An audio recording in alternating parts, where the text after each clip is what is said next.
Shalom, mi nombre es Gabriel Gallegos. Saludos a todos aquellos seguidores de Active Ministries, en especial a nuestra comunidad latina. El día de hoy queremos compartir con ustedes uno de los artículos más impresionantes que podemos tener en nuestra tienda virtual. Te invitamos a que te quedes y a conocer más del modelo tridimensional del templo.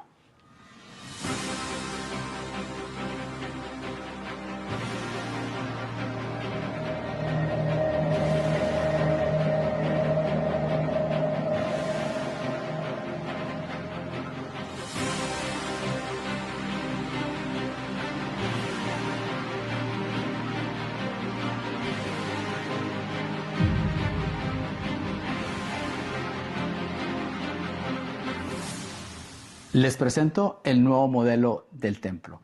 Una de las cosas adicionales que se han agregado en esta impresión es esta base donde está de una manera inclinada, 45 grados. ¿Para qué? Para que pueda enseñarse mejor a nuestra audiencia.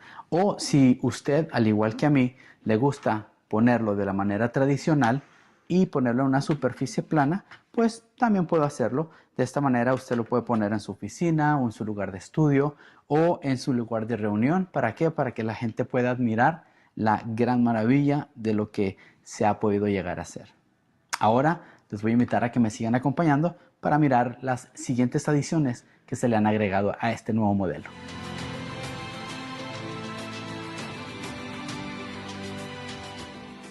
Uno de los nuevos aspectos de este nuevo modelo tridimensional son los colores que se han añadido, como el color oro, el color blanco, un café y un café un poquito más claro.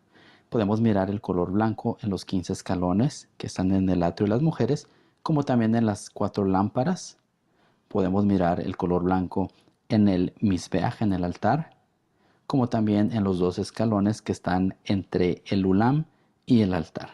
Podemos encontrar este color blanco también en estos pequeños mikvaot o también baños de inmersión que se han añadido. También podemos apreciar en el misbeaj, el altar, se agregaron a color las 3 fogatas y en el centro podemos encontrar de color café más claro las cenizas del altar. Otro de los buenos beneficios de este modelo es de que los edificios adicionales, el techo puede ser removido.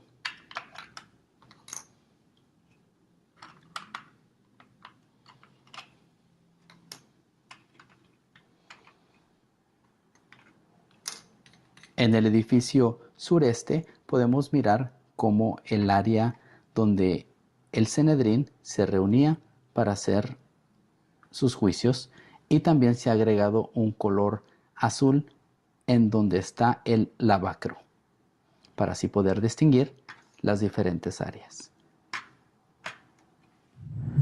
Les agradecemos mucho a cada uno de ustedes, especialmente a la comunidad latina, por estarnos acompañando. Pueden ir a Jerusalem Temple Studies y buscar la opción tienda o store en inglés y luego buscar modelos del templo y ahí podrán obtener el suyo. Bendiciones y gracias por su apoyo. Shalom.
¡Lo sabí!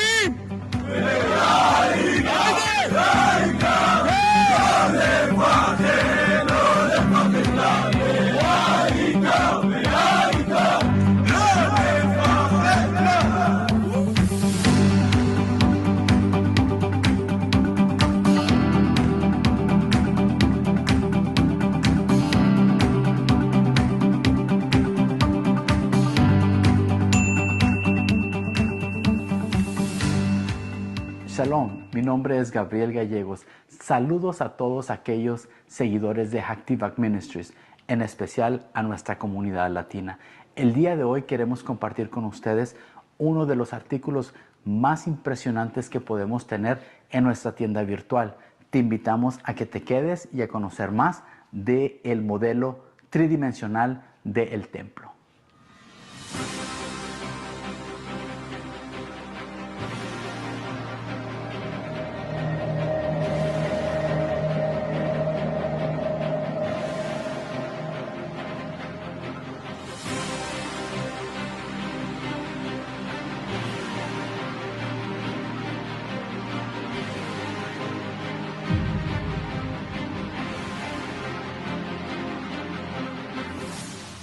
Les presento el nuevo modelo del templo. Una de las cosas adicionales que se han agregado en esta impresión es esta base donde está de una manera inclinada de 45 grados. ¿Para qué? Para que pueda enseñarse mejor a nuestra audiencia. O si usted, al igual que a mí, le gusta ponerlo de la manera tradicional y ponerlo en una superficie plana, pues también puedo hacerlo. De esta manera usted lo puede poner en su oficina o en su lugar de estudio o en su lugar de reunión. ¿Para qué? Para que la gente pueda admirar la gran maravilla de lo que se ha podido llegar a hacer. Ahora les voy a invitar a que me sigan acompañando para mirar las siguientes adiciones que se le han agregado a este nuevo modelo.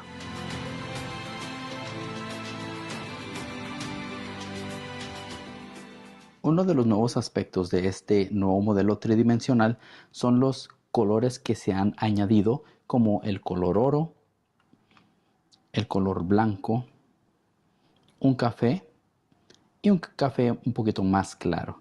Podemos mirar el color blanco en los 15 escalones que están en el atrio de las mujeres, como también en las 4 lámparas.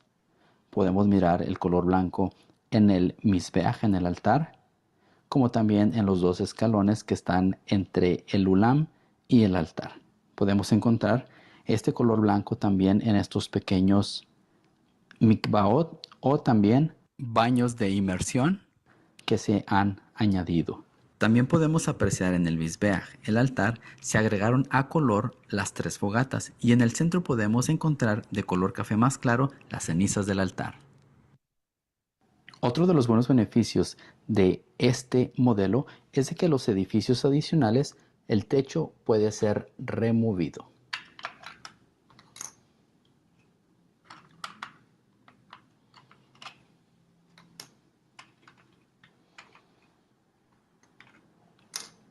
En el edificio sureste podemos mirar cómo el área donde el Sanedrín se reunía para hacer sus juicios, y también se ha agregado un color azul en donde está el lavacro para así poder distinguir las diferentes áreas. Les agradecemos mucho a cada uno de ustedes, especialmente a la comunidad latina, por estarnos acompañando. Pueden ir a Jerusalem Temple Studies y buscar la opción tienda o store en inglés y luego buscar modelos del templo, y ahí podrán obtener el suyo. Bendiciones y gracias por su apoyo. Shalom.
Shalom, mi nombre es Gabriel Gallegos. Saludos a todos aquellos seguidores de Active Ministries, en especial a nuestra comunidad latina. El día de hoy queremos compartir con ustedes uno de los artículos más impresionantes que podemos tener en nuestra tienda virtual. Te invitamos a que te quedes y a conocer más del modelo tridimensional del templo.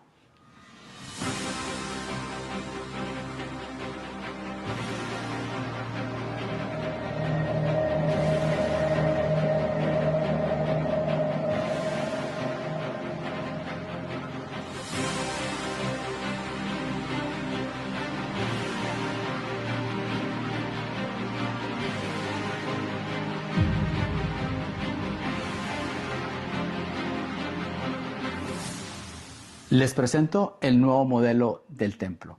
Una de las cosas adicionales que se han agregado en esta impresión es esta base donde está de una manera inclinada de 45 grados. ¿Para qué? Para que pueda enseñarse mejor a nuestra audiencia. O si usted, al igual que a mí, le gusta ponerlo de la manera tradicional y ponerlo en una superficie plana, pues también puedo hacerlo. De esta manera usted lo puede poner en su oficina o en su lugar de estudio o en su lugar de reunión. ¿Para qué? Para que la gente pueda admirar la gran maravilla de lo que se ha podido llegar a hacer. Ahora les voy a invitar a que me sigan acompañando para mirar las siguientes adiciones que se le han agregado a este nuevo modelo.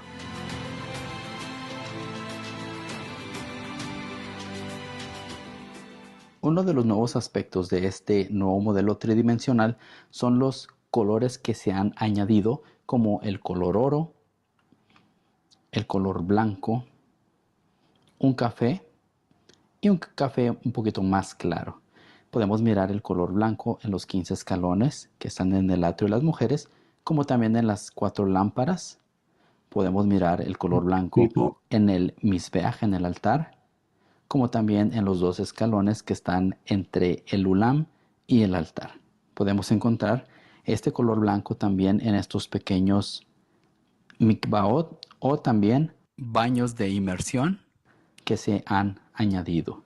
También podemos apreciar en el misbeach, el altar, se agregaron a color las 3 fogatas y en el centro podemos encontrar de color café más claro las cenizas del altar.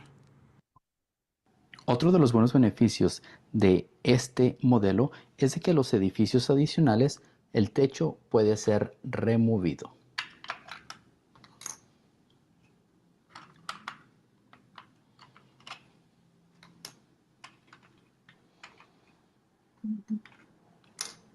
En el edificio sureste podemos mirar cómo el área donde el Sanedrín se reunía para hacer sus juicios, y también se ha agregado un color azul en donde está el lavacro para así poder distinguir las diferentes áreas.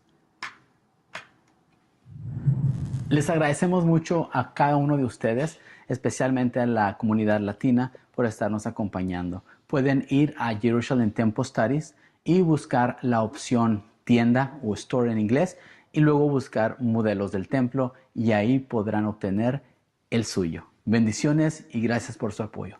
Shalom.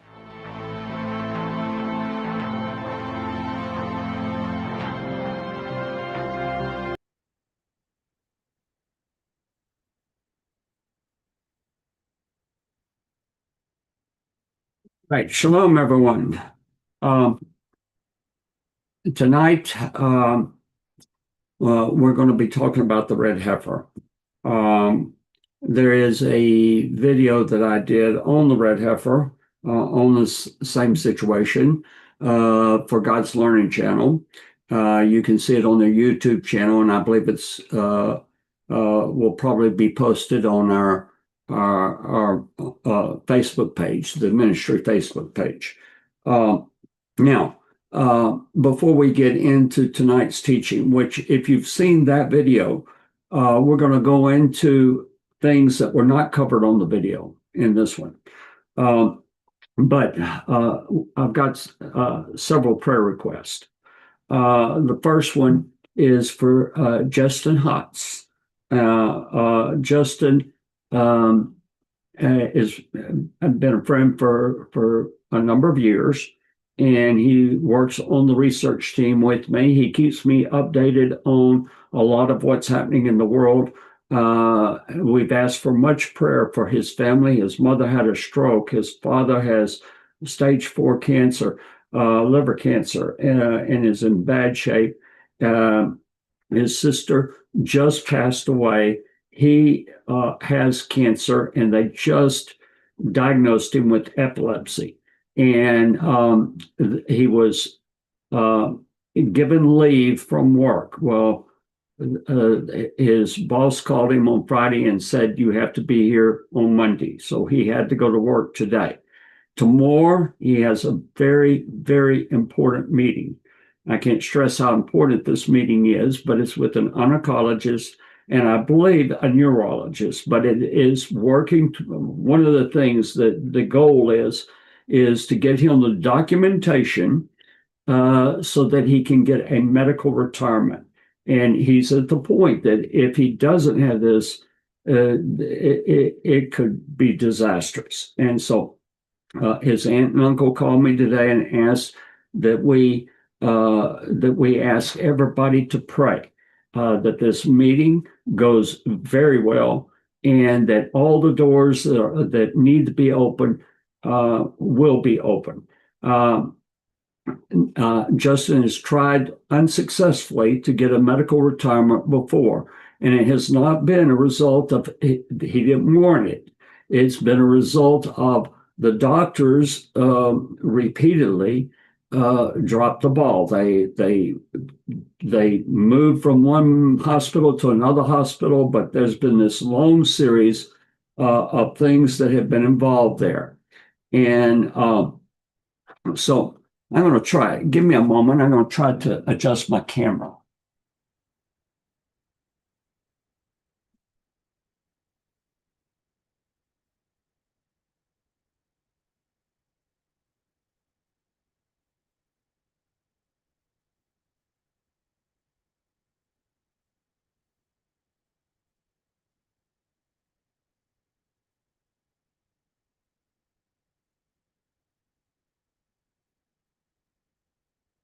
I'm not sure that I made it better, but I hope I did. I bumped into it a while ago. All right. The second prayer request is Grayson Jeffords. I talked to him and his wife, I think yesterday, but he has had multiple surgeries, and the last surgery he's had a problem with the nerve endings, giving him a tremendous amount of pain. He went in for a shot. And the shot was basically supposed to deal with the nerve pain. And on some individuals it works, and on others it doesn't work. Now, Grayson told me that the shot is working, but he still has a considerable amount of pain. Okay, it did not take away the pain.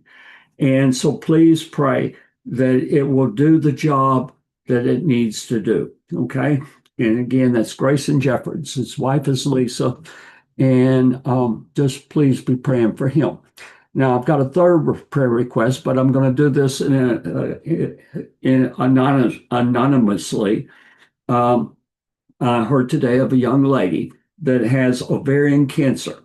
And I'm not at liberty at this time to give her name, but please, there's a young woman there. Hashem knows. He heard the conversation I had earlier today. He knows the circumstances, the situation, and I'm just asking people to lift her up, because we have on every hand, we have people that are being hit with sicknesses, people having all kinds of problems, everything from financial to nothing will work. The list could go on and on. And I think that much of it has to deal with the times that we live in. But the proper response from us is to go to the Father and talk to the Father and ask the Father, to come before Him. Okay, so now we're going to move into talking about the red heifer. As many of you probably know already, that there were 5 red heifers that as what are known as an eglah. Okay, an eglah means a calf. Okay, so I'm going to guess eglot, it would be the plural, but I'm not sure. When it becomes 2 years old and 8 days, then that's considered a 3-year-old, and the term there is shlashit. And it has to be, then it goes from being an eglah to a parah. Okay, a parah means a cow, eglah means calf. Okay, so what we're told in Bamidbar Numbers 19 is that it has to be a cow. Now, they have 5 of these calves. Sometime back, they reached 2 years and 8 days old. The Temple Institute had taken charge of the heifers.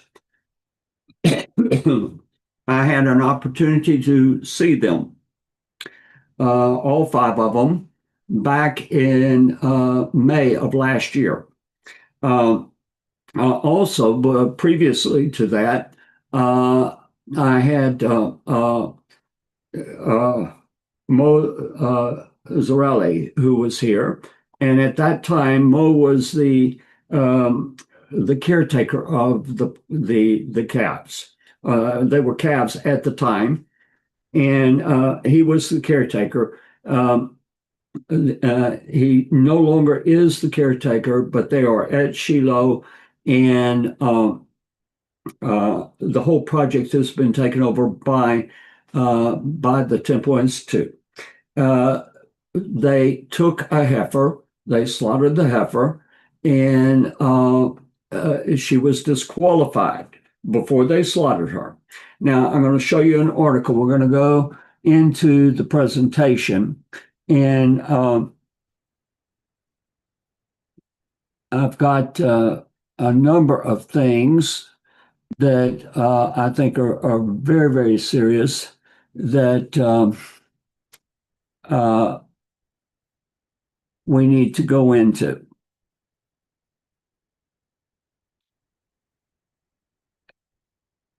All right. I'm not sure. I'm going to stop sharing and try to share again. All right. This will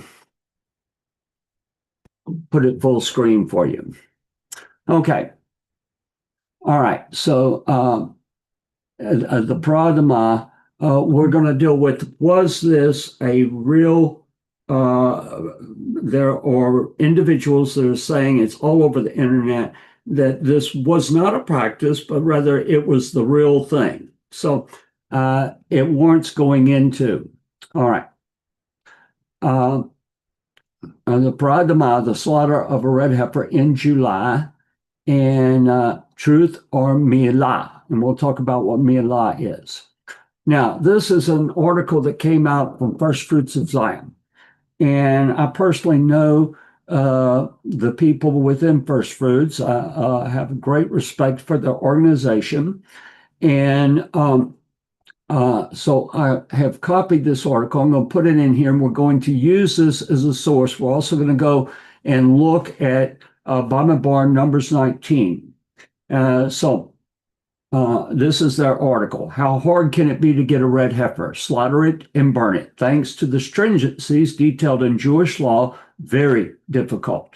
Without defect is understood to mean the animal has never been ridden or carried a load, bears no blemishes, brands, or piercings, and does not even have two adjacent hairs of a different color. And it's not just the cow that's held to such a high standard. To carry out the ceremony, you need a Levitically pure priest who is cleansed by the ashes of the previous red heifer. The only way to bypass the purity requirement would be to raise a priest from infancy with the explicit goal of maintaining ritual purity, taking extreme, and I want to emphasize that word extreme, precautions such as never entering a building containing a dead body.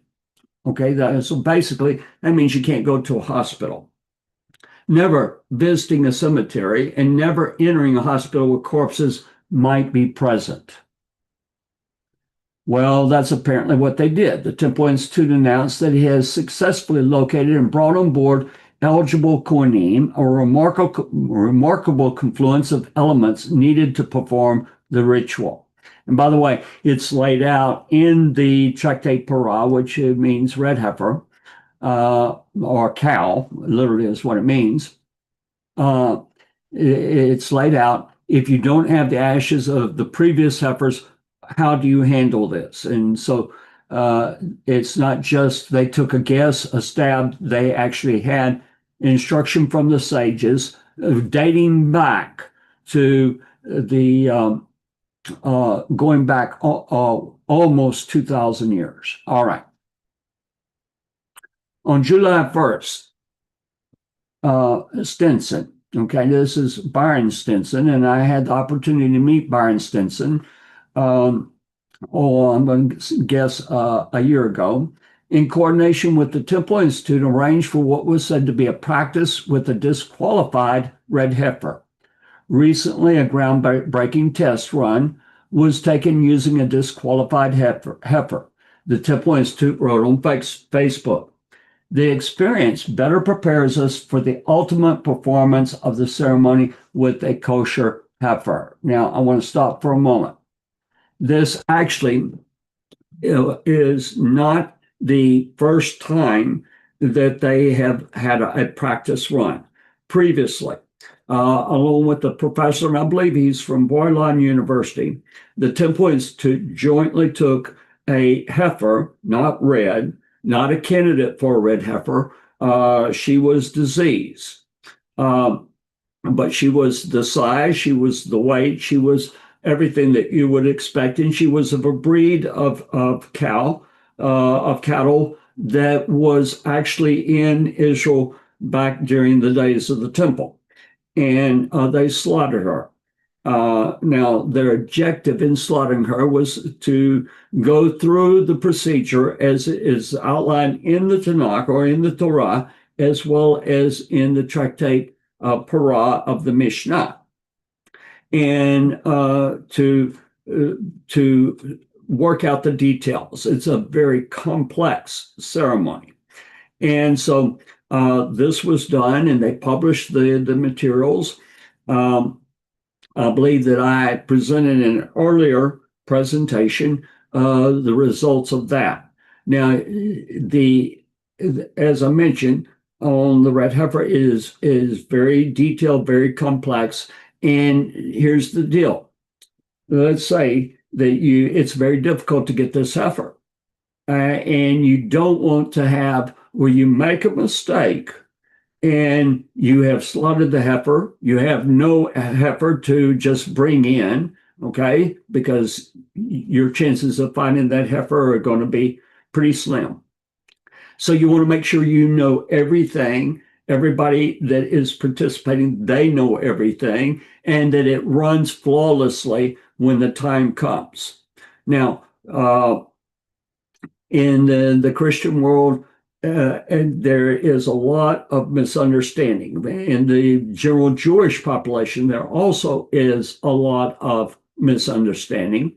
But it's time that we kind of break the ice, we kind of get everything out there, and at least bring everybody up to where that when you hear something, whether it would be accurate or just a result of people making ends out of making something gigantic that is very small, or vice versa. Okay. All right, let's go back into this.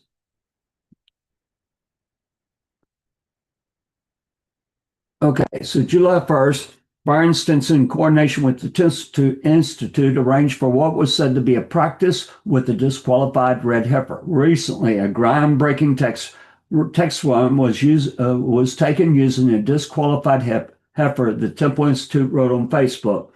The experience better prepares us for the ultimate performance of the ceremony with a kosher heifer.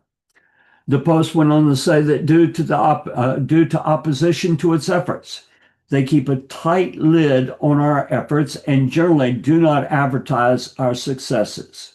By Stinson's account, the procedure was not only a success, but also the first valid red heifer ritual in 2,000 years. Now, you see the bottom statement by Stinson's account. He is claiming that this was a valid red heifer ritual, not a practice. And so a big difference. Temple Institute says it's a practice, the Byron Stinson, and this has been picked up by numbers of individuals. There are posts that are appearing all over the place on the internet, on YouTube, on Facebook, and so on. And so we're going to go into it and see, was it a practice or was it the real thing? Okay, I just think the world needs to know, Stinson wrote on Facebook, the ceremony went perfect with the perfect priest in a place outside of the camp. Okay, now that line right there, in a place outside of the camp, that is going to be a major point. Okay, and in the opinion of those I respect, we used a perfect red heifer. Now, what he defines as perfect, as opposed to what the Temple Institute has declared to be not qualified. That we'll see exactly if the Temple Institute is right or Byron Stinson is right. Okay, so this is a picture. This was in the article from First Fruits of Zion. I actually had an opportunity to see a video that Byron Stinson himself provided. I don't have access to the video. First off, let me say this is not meant to be an attack on Byron Stinson or on any individual. I met him, and I think that he is a fine man. Okay, and so I am not trying to throw stones at Byron Stinson. However, I do think that he is making a mistake on some of the statements that he is making. Okay, but this is from the ceremony, and you see there are a number of people that are there present. And let's go forward. All right. And that's an opinion shared by Adam King. The Jewish social media podcast personality made the announcement on Timcast, a video podcast program with millions of viewers. It was a real offering. They did it by all the laws. We're going to look at that. Did they do it by the laws? King says in a viral clip, the red heifer people, they fooled everybody and successfully performed the ritual. Okay, so we're going to see, did they fool anybody? I mean, or is it, as they stated, was it a practice? He then reveals plastic bags containing what he says are the ashes of the red heifer and the hyssop used in the ceremony. Okay, so I want you to notice here the plastic bags containing the ashes of the red heifer. And we're going to see, what are we told about that? The hyssop used in the ceremony. He also claims that the solution of ash and water created by the priest is already delivering miracles such as sight to the blind in healing ceremonies. Now, uh, this last part is one of the most disturbing parts, and we'll talk about that as we go along. Why is that disturbing? Why would people be upset if individuals are being healed and so forth? The accounts from Stinson and King are enough to get us interested, but why would the Temple Institute, the most credible authority on the topic, claim it was not the actual ceremony if everything was legitimate and by the book? Let me state, I know that most of you that watch on Tuesday nights, as we do hover, follow me from week to week, but there's always new people that join in.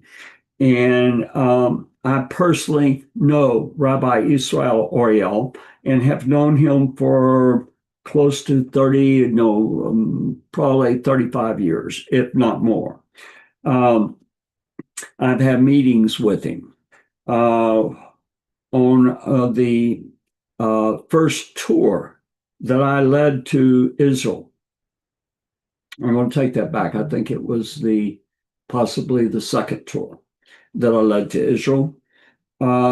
We wanted to do something to leave a gift in the land, something that we didn't want any recognition in doing it, but we took up a collection. We found out that the Temple Institute did not have a copying machine. Now, I understand back at that time, the Temple Institute was very small. Many people felt that they were heretics. Many Orthodox Jews felt they were heretics, that they were on the outer limits of Judaism. That opinion has changed. Okay, the Rav Ariel is considered the leading sage on the temple, and has been an inspiration to much of what we see today in the active movement to rebuild the temple. I would say that he has been more responsible than any other individual. Now, the personnel within his organization, I no longer know many of those people, but I have known many that have worked there. Rabbi Menachem Markover, who I still work with, he's not with the Temple Institute anymore, but he is very much a temple activist. Rabbi Yehuda Glick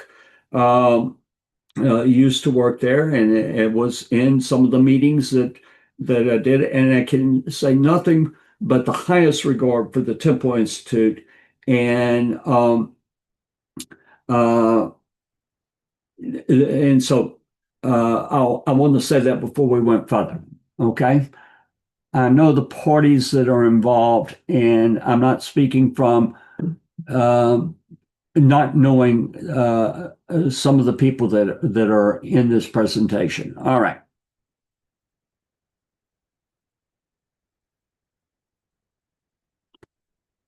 All right. The most credible authority on the topic claim it was not the actual ceremony if everything was legitimate and by the book. Some Israeli factions are already pushing for increased Jewish access to the Temple Mount, and a successful red heifer could serve as a catalyst for extremists and religious radicals to push for control of the site. In that respect, many regard the ritual of the red heifer as a powder keg powerful enough to trigger a global war over Temple Mount sovereignty. To make matters worse, 9 red heifers have been offered in the past. Now that we're talking the way past. The 10th is said to come in the days of the Messiah. And so this will be the 10th. The restoration of the temple and Levitical sacrificial system is a core belief in religious Judaism. It's at the heart of eschatological expectation on the pages of every prayer service. The Temple Institute, standing by with sacred objects and priests directly descended from Aaron, is prepared to begin the restoration at a moment's notice. Now, let me say that it is not only the Temple Institute, there are other organizations that are involved. If the rumors are true and the actual ceremony was performed, then that moment might be soon. That seems unlikely. Those who conducted the ceremony maintained that the heifer was disqualified for being offered. I would change a word here. Okay. I paused a moment ago when it talked about the sacrificial system. There is a move, and I strongly support this move. There is a move to not refer to the korbanot, the offerings, as sacrifices. One of the big problems, first off, let me lay down some requirements for being a korban. A korban must be offered within the temple. It must be offered at the appropriate time and in the appropriate location, and all the necessary steps in offering that offering are going to determine whether it is valid or it is invalid. Any offering that is outside of the inner courtyard of the temple is definitely not an offering. The term is to zavak, to slay it. Okay, it is slaughtered. Okay, or shita, which means to slaughter. But we do not use the same terminology. One of the things that we repeatedly have over and over and over that we're constantly dealing with, people talk about the red heifer sacrifice. People talk about the altar that the red heifer is offered on. Okay. And all of this, first thing it says is you don't understand Numbers chapter 19. Forget about what we have in the Mishnah. You're not understanding the basic root text that we work from. Okay. It is not an offering. It is outside the temple. It is not only on Mount Moriah, it is conducted on the Mount of Olives. All right. So let's go back. And there will be several times that I will venture to emphasize things because this is a very, very serious matter. Okay, if the rumors are true and the actual ceremony was performed, then there might be soon. Then that moment might be soon. This seems unlikely. Those who conducted the ceremony maintain that the heifer was disqualified before being slaughtered or slain. The ceremony certainly does not appear to have met the highest standard of Jewish law. I'm going to say it does not meet the Torah requirement of Numbers 19. Which would prefer to see the ceremony conducted on the Mount of Olives. And let me take a pause there.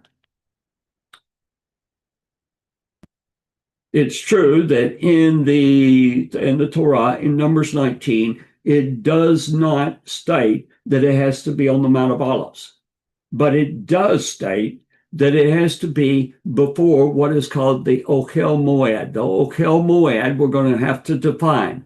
What is it? Where is it? And can you just move that around? What's the amount of leverage you have in order to change things from it being done outside of the Mount of Olives? One of the questions we'll seek to answer is scripturally, is it required to be there? Okay. All right. So let's go back to our text, and we should not have too much more on the article.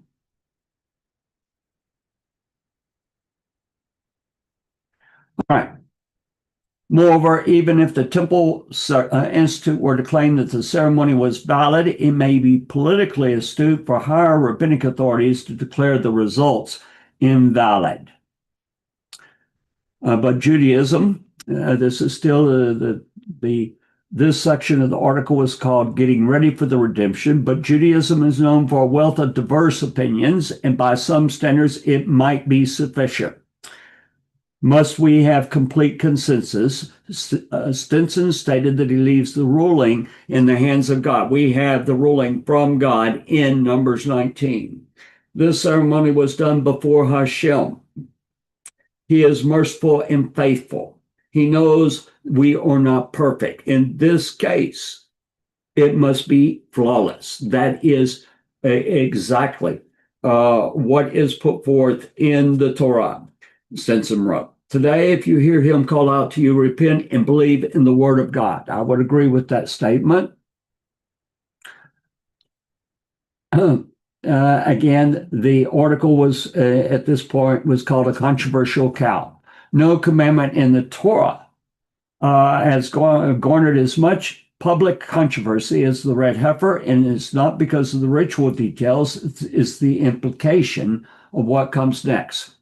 Secular Israelis are in no hurry to see the sacrificial system, again, I would change that word, restored, nor is every religious Jew. And that's the least of the opposition. Christianity mistakenly teaches that the death of Jesus abolished the sacrificial system and the temple. And I agree with First Fruits mistakenly there. I believe that is a major mistake that we have within Christianity. And we also have it in Messianic Judaism, Hebrew roots. We have it in Judaism. I mean, it's all over the place, and it's something that we are constantly striving to deal with. So they see no need for its rebuilding. Out of malice or pure ignorance, anti-Semites consider the ceremony satanic or claim that the Jews are conjuring the Antichrist. More serious objections arise from those with a better understanding of the implications. Islam. They understand that the red heifer is the first domino to fall in a chain leading straight to the Al-Aqsa Mosque in Dome of the Rock on Mount Moriah, the site where they claim there never was a Jewish temple. By the way, I have in my hands the documentation that was put out in the 1920s by the Islamic Waqf, the ruling body over the Temple Mount, the Muslim ruling body, that states that this is the location of Solomon's temple. And they've changed their message. Hamas took the threat to Al-Aqsa so seriously that they listed the presence of the red heifer candidates as a main reason for the October 7th attack. And that is true. So, here, to understand the red heifer, I would easily divide it into the 6 questions that you asked, the editorial questions when you're going to write an article: who, what, where, when, why, and how. Okay, so we need to answer that on all aspects of the paradama, not only the cow, but also the location. Okay, we have to answer who would be qualified, what is being done, and how is it being done, and even to the point of how are the ashes handled. Okay, and then certainly we don't want to leave off the when and the why. Okay, and the why is going to be major important. It has to deal with the whole theme of why we need a holy temple. All right, so we're going to look at Numbers 19. And this is going to be the JPS translation. And the reason I chose the JPS is because I didn't have enough room to put all of the English and the Hebrew. But the term Ohel Moed will become very important. It appears here in Numbers 19. And the New King James, which I frequently use, will mistranslate that as the tabernacle of meeting rather than as the JPS, the tent of meeting. Okay, so I have taken the liberty to highlight certain words that we want to talk about. And so it says, and the Lord spoke to Moshe and unto Aaron, saying, this is the statute. Okay. And the word that we have there is hukat. Okay. So we have numbers of different words, Hebrew words, that are used for commandments. Okay, a mitzvah. You have a minhag. I mean, there's several different words, and they have different meanings and different implications. But the word hukat is, of all the words that are used for commandments, is literally the strongest. And towards the end of this chapter, or where it's dealing with the heifer itself, the chapter goes on into dealing with houses that have corpse impurity, where a death has occurred or the house, for some reason, has attained corpse impurity. We're not going to deal with that. We're going to deal specifically with the ceremony, how it was conducted, and answer all those questions. Okay, but it will, towards the end of this, at the end of the chapter, it will say this is a hukat olam. It means a commandment that does not end. One of the aspects of a hukat is that it is something that you can understand the mechanics of it, okay, of how it's done. You can understand where it's done and all of those details. But as to the spiritual fullness of how it does what it's claiming, you have no idea. No one does. We do not know how the ashes of a heifer can take away corpse impurity. Okay? It is a deeper meaning. All right, so, and the Lord spoke unto Moshe and unto Aaron, saying, this is the statute or hukat of the Torah, which the Lord hath commanded, saying, speak unto the children of Israel that they bring thee a red heifer, a parah adamah, faultless. Oh, faultless, without blemish. Okay, faultless, wherein is no blemish, and upon which never came a yoke. Okay, now, in other words, let me stop here. How that is understood by the authority given by Hashem in the Torah. How that's understood is that it cannot be used in any way, any form, any fashion for man's benefit. Okay, and so in the case of the red heifer, because the stringency is the theme of Numbers 19, it was put to exactly in how we observe this. Everything was put to the stringent detail. All right.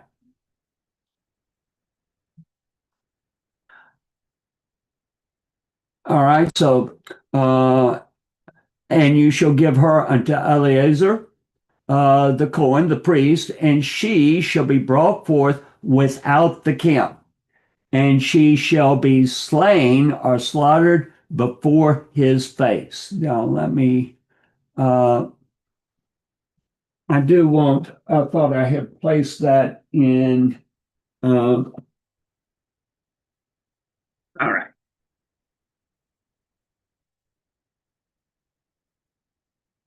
I want to read that particular line in out of Bamidbar.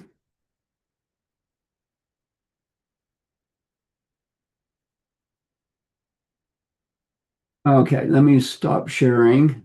And I'll be reading from a stone Tanakh. And the reason that I'm using the stone Tanakh is because the Hebrew is bigger.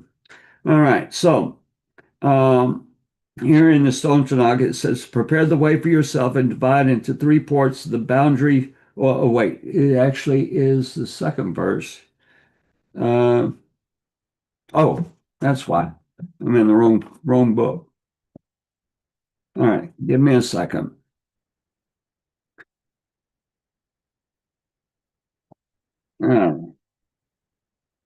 Third verse. All right. You shall give it to Eleazar the Cohen, and he shall take it outside of the camp, and someone shall slaughter it in his presence. Okay. Okay. In his presence, and let me see. The word is lapanav, meaning uh, in his presence. Let me read it out of the Quorum real quick.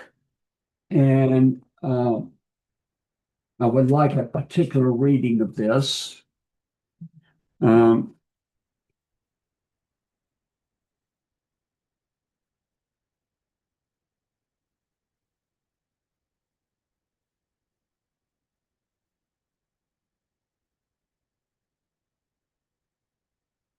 all right. In 1903, out of the Koran Tanakh, um, and you shall give her to Eleazar the priest, that he may bring her outside the camp, and she shall be slaughtered before his face. That's where we have the word panav, his face. Okay. Now, that becomes important because we have to determine where is that talking about.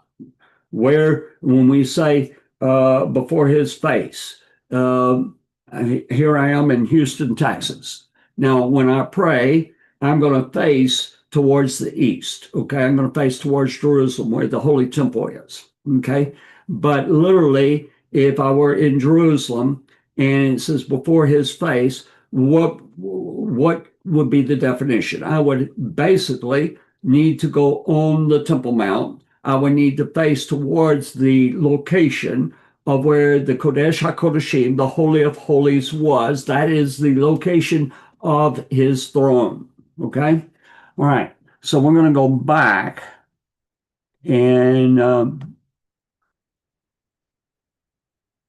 go for it. We want to define, by the way, and we will do this shortly, define what is meant by the camp. All right. Now, this is out of the Mishnah, and this is where it gets into the definition of the difference between a calf and a cow. Okay, so Rabbi Eliezer says an eglah is a 1-year-old and a parah a 2-year-old. But the sages say, when you see the expression, but the sages say, that's your halakha. An eglah is a 2-year-old and a parah is a 3-year-old or a 4-year-old. Okay, we're going to go. By the way, a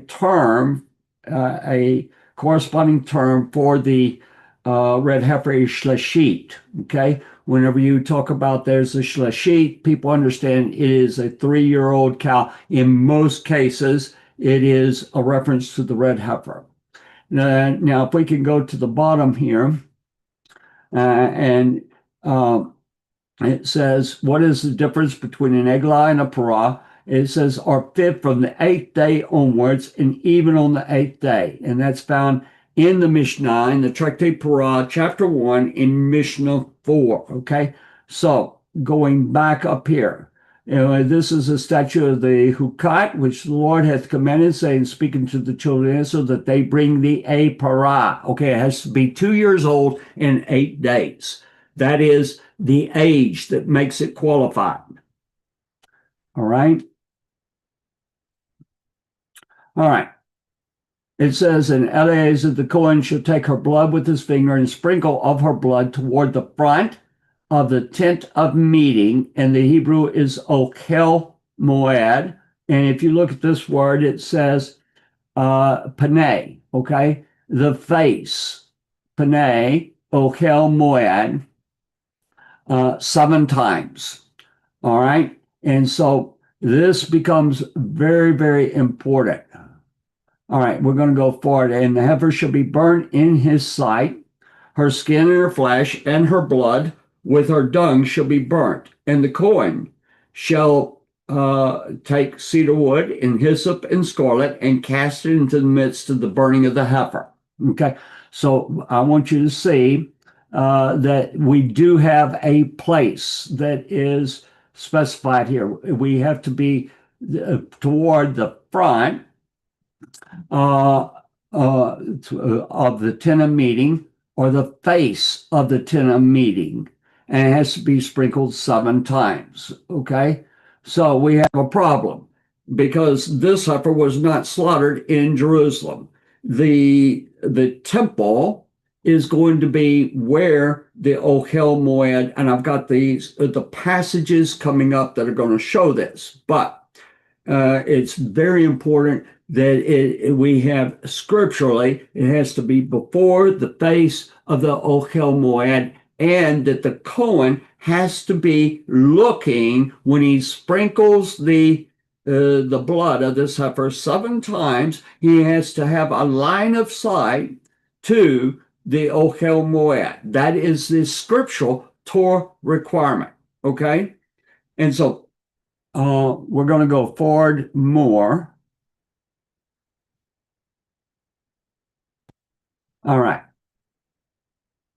Now we're told in the Mishnah in Parah 2:6, a ramp, a kevish, was made from the Temple Mount to the Mount of Anointment. That's called Harmishah, by arches upon arches. The Harmishah is an alternate name for the Mount of Olives.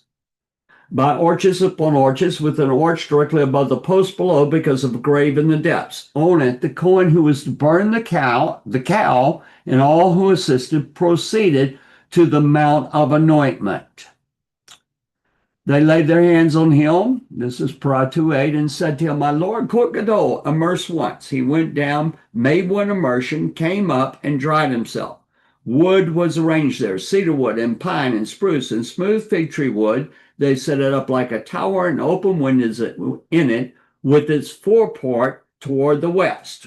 Okay, so what we have here, and this is very significant, what we have is that we have instruction on how the fire is to be made. We also have instruction on which wood is to be made. And it makes a point of telling us that the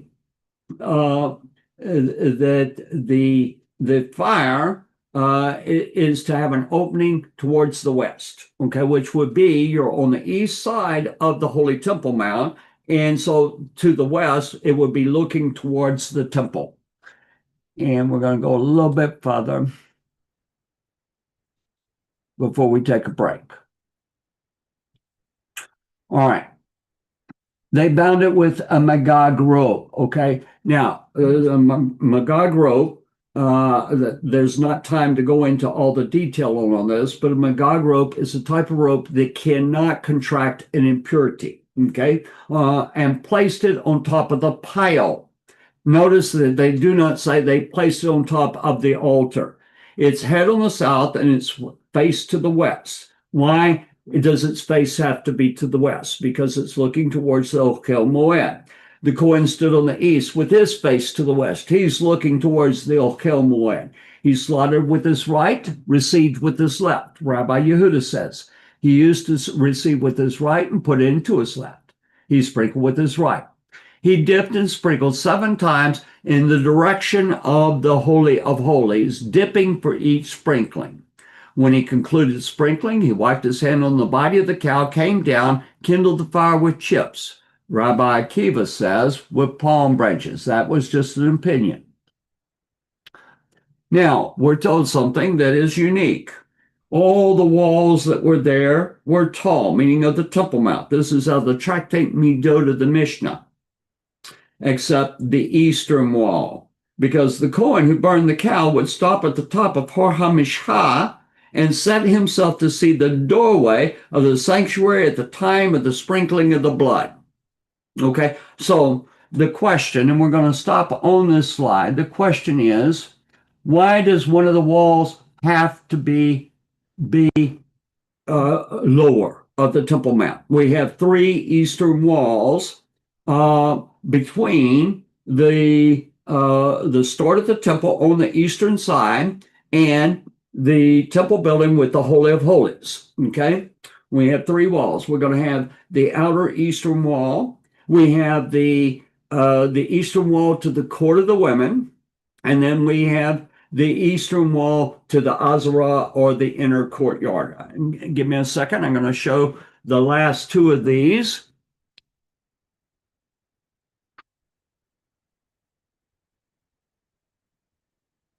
All right, so you have to picture there's a wall, and we're going to put it like this, put it down low. There's a wall here. Here's the Mount of Olives up over here, okay? And so the priest is standing high up. Actually, he's about the same height as here, on the Mount of Olives. And he has to look over. Well, we have determined that it's this wall. This is the eastern wall right here of the court of the women. This is the eastern wall of the Azarah. Okay? And so we had to figure out which of the walls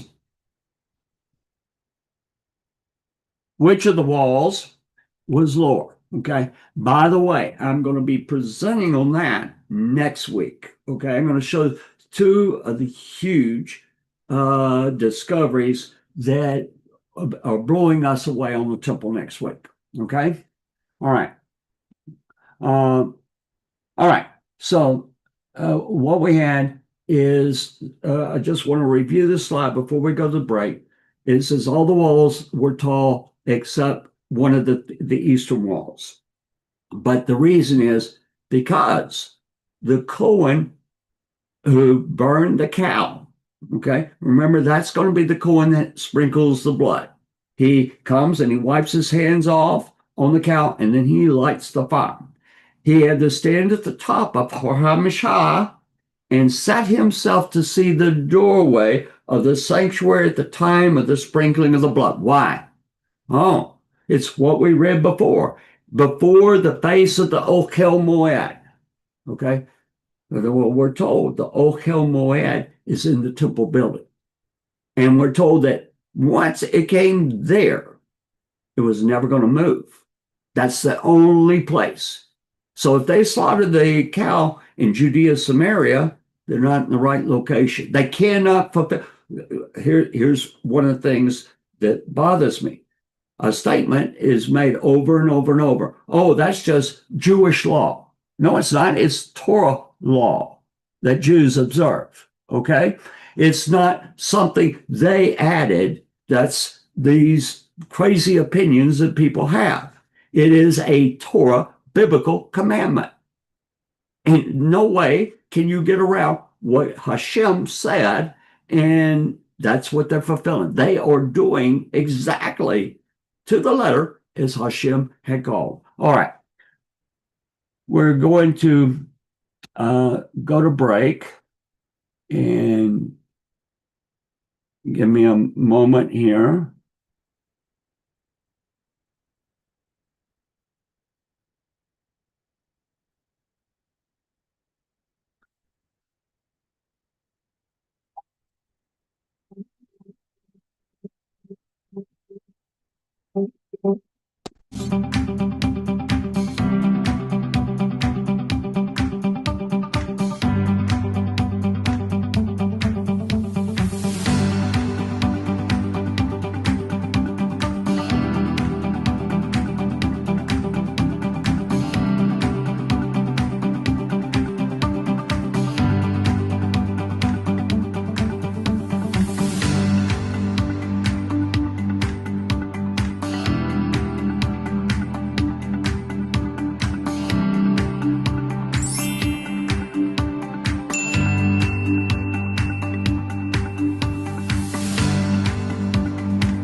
nombre es Gabriel Gallegos. Saludos a todos aquellos seguidores de Active Ministries, en especial a nuestra comunidad latina.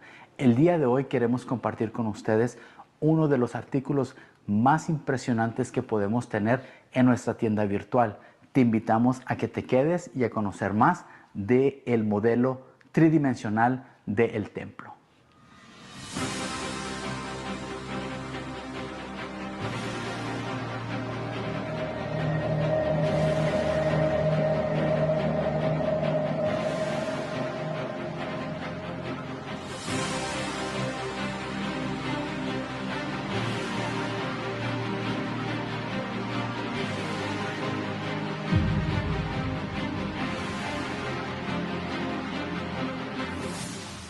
Les presento el nuevo modelo del templo.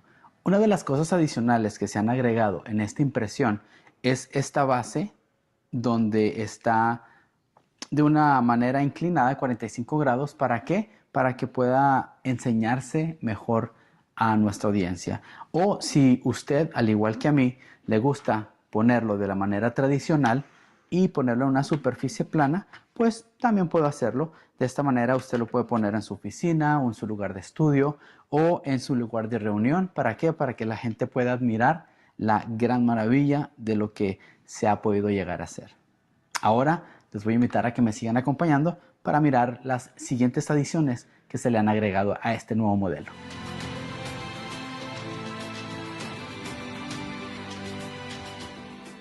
Uno de los nuevos aspectos de este nuevo modelo tridimensional son los colores que se han añadido, como el color oro, el color blanco, un café y un café un poquito más claro.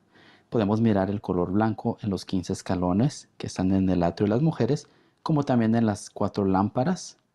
Podemos mirar el color blanco en el misbeach, en el altar, como también en los 2 escalones que están entre el ulam y el altar.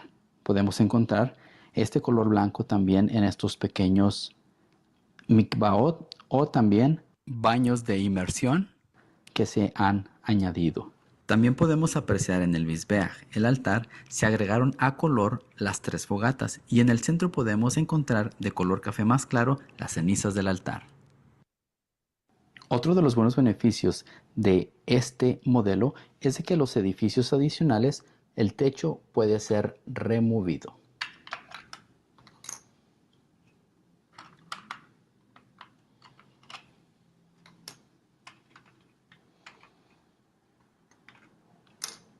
En el edificio sureste podemos mirar cómo el área donde el Sanedrín se reunía para hacer sus juicios, y también se ha agregado un color azul en donde está el lavacro, para así poder distinguir las diferentes áreas. Les agradecemos mucho a cada uno de ustedes, especialmente a la comunidad latina, por estarnos acompañando. Pueden ir a Jerusalem Temple Studies y buscar la opción tienda o store en inglés y luego buscar modelos del templo y ahí podrán obtener el suyo. Bendiciones y gracias por su apoyo. Shalom.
לא שומעים!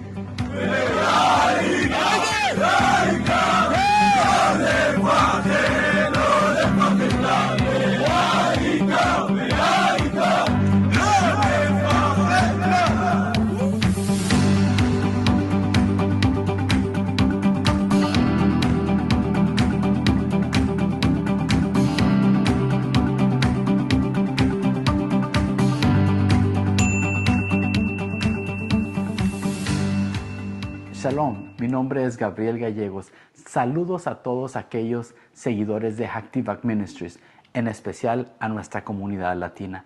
El día de hoy queremos compartir con ustedes uno de los artículos más impresionantes que podemos tener en nuestra tienda virtual. Te invitamos a que te quedes y a conocer más del modelo tridimensional del templo.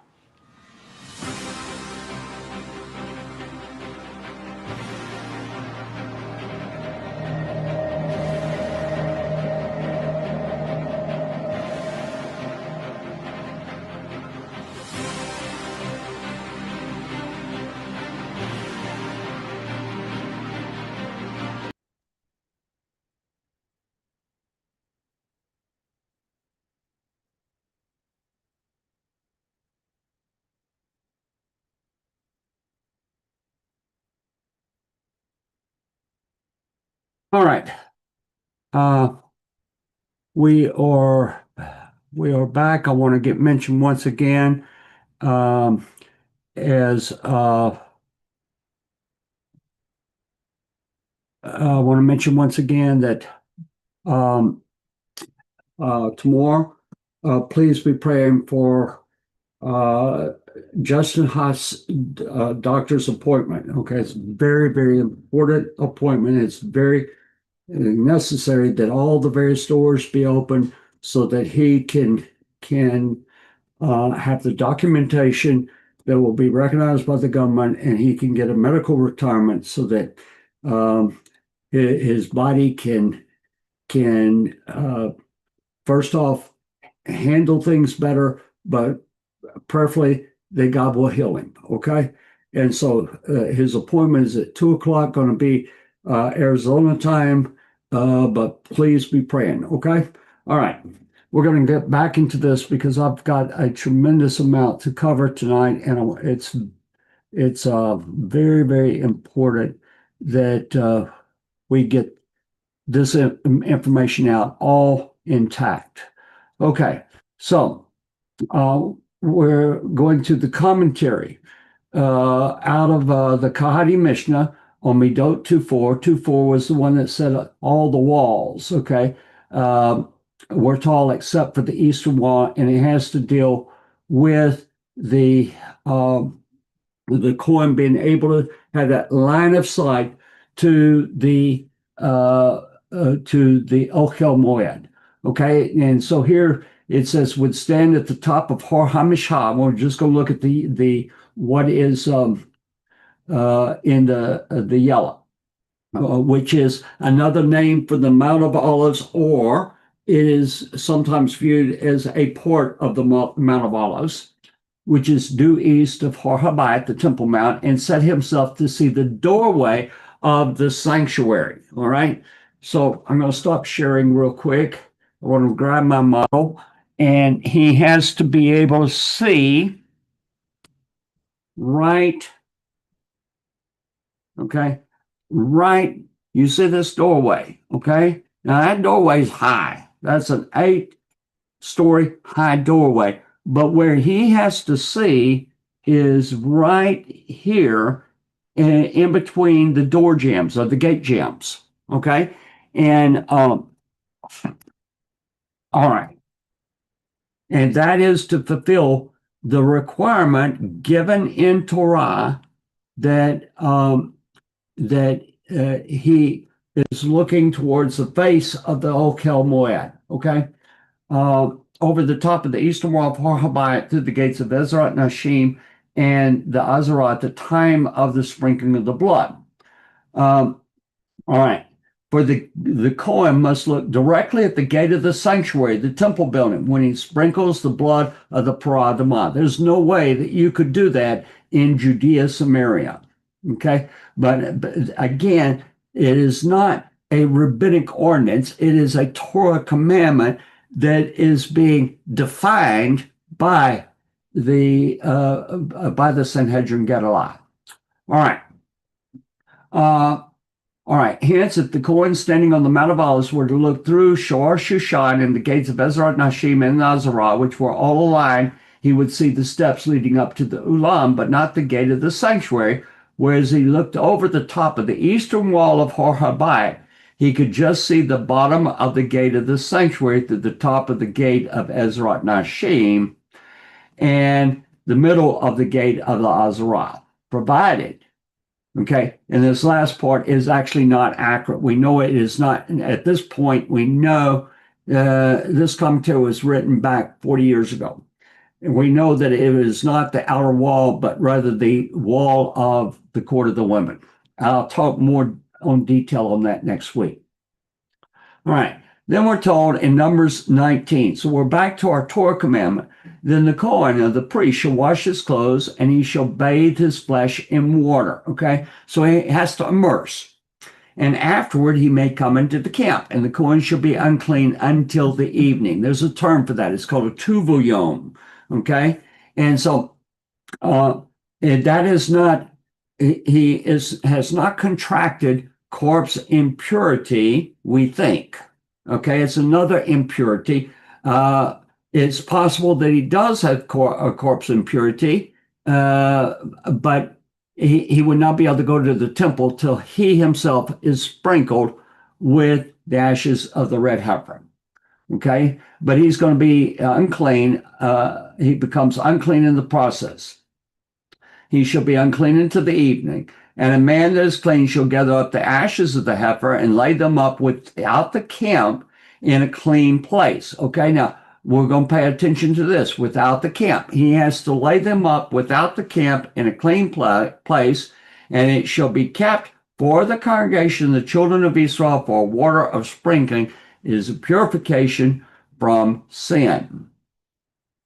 All right. He that gathereth the ashes of the heifer shall wash his clothes and be unclean unto the evening. Again, he's a tuvuyom. And it should be unto the children of Israel, to the stranger that sojourneth among them, for a statute, a hukat olam, a statute forever. Okay? So again, it is the highest form of commandment from Hashem, and it lasts, it doesn't have an end. It will go all the way.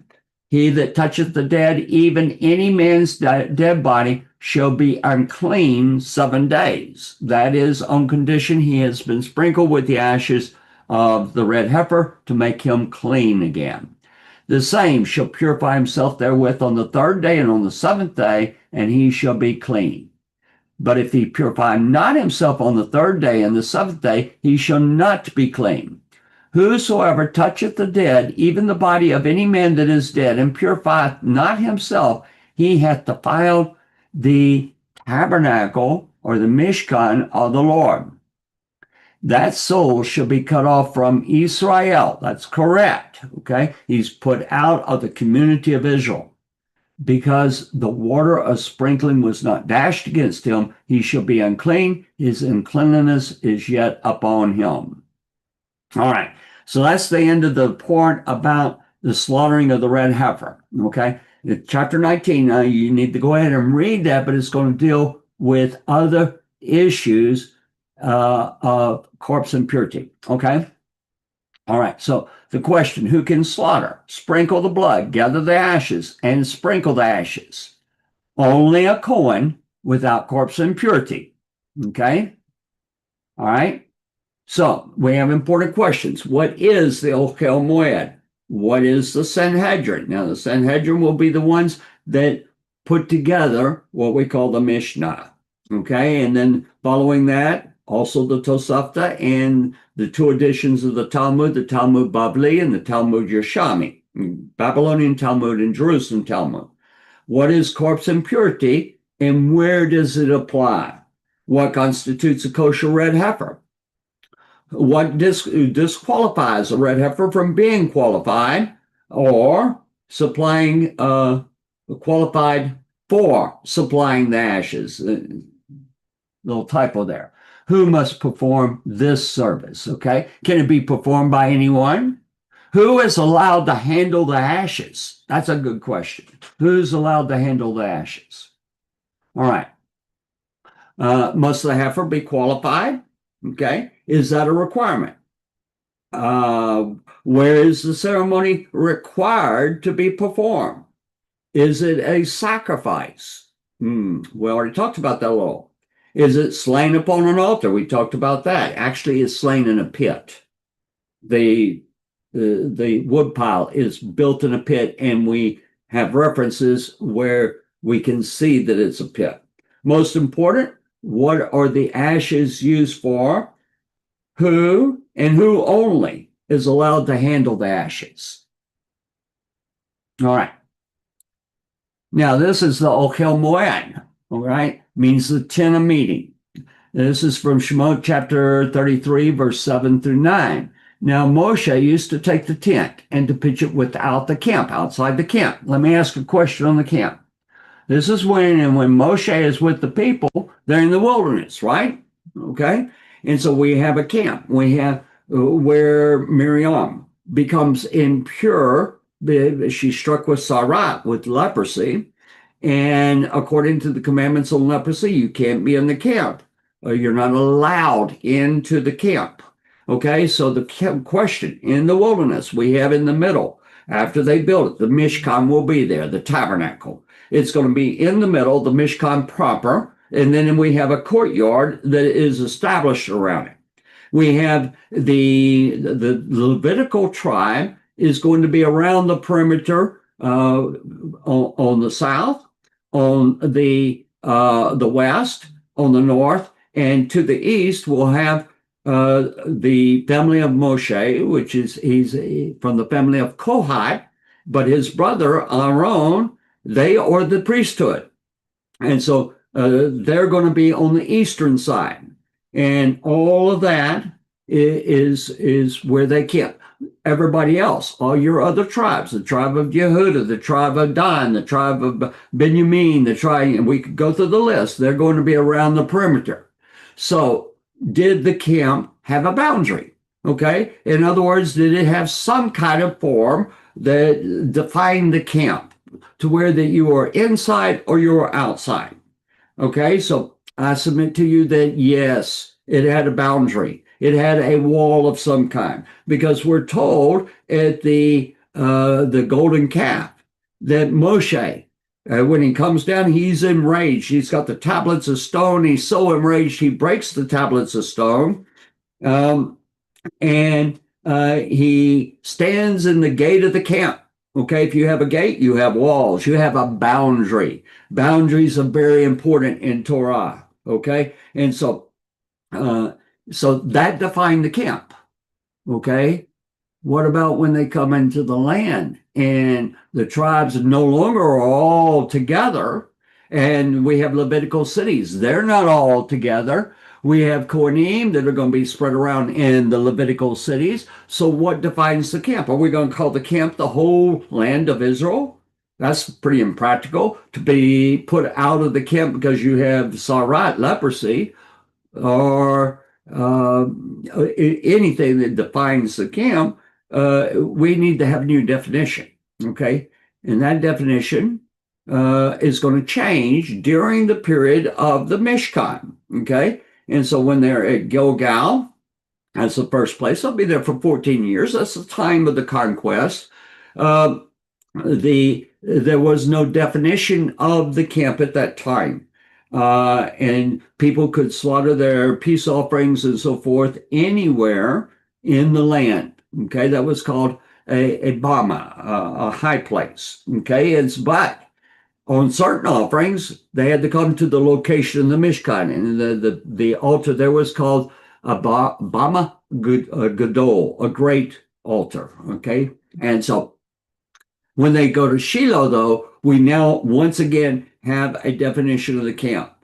The Mishkan will be at Shiloh for 369 years. And the requirement of the camp was you had to be within sight of the Mishkan. So if you were on the south side of Shiloh, because the hill of Shiloh blocked your view from the Mishkan on the north side, you were outside the camp. But if you were on the hillsides away from and you could see Shiloh, you were in the camp. So that's the definition of what the camp was. But we're told when they came to Jerusalem, then it is permanent. From that point, the camp will be within the walls of Jerusalem. And the camp of the Levites is going to be the Temple Mount, just like it was in the wilderness. And the inner courtyard is going to be the camp of the priest. Okay? So let's go back to our text here. And it says, and it came to pass that everyone that sought the Lord went out unto the tent of meeting, outside the camp, which was without the camp. And it came to pass when Moshe went out into the tent that all the people rose up, stood every man in his tent door, and looked after Moshe until he was gone into the tent. Pretty close, apparently. And it came to pass when Moshe entered into the tent, the pillar of cloud descended and stood at the door of the tent. And the Lord spoke with Moshe. And that's Shemot, or Exodus 33, 7 through 9. Here's 10 and 11.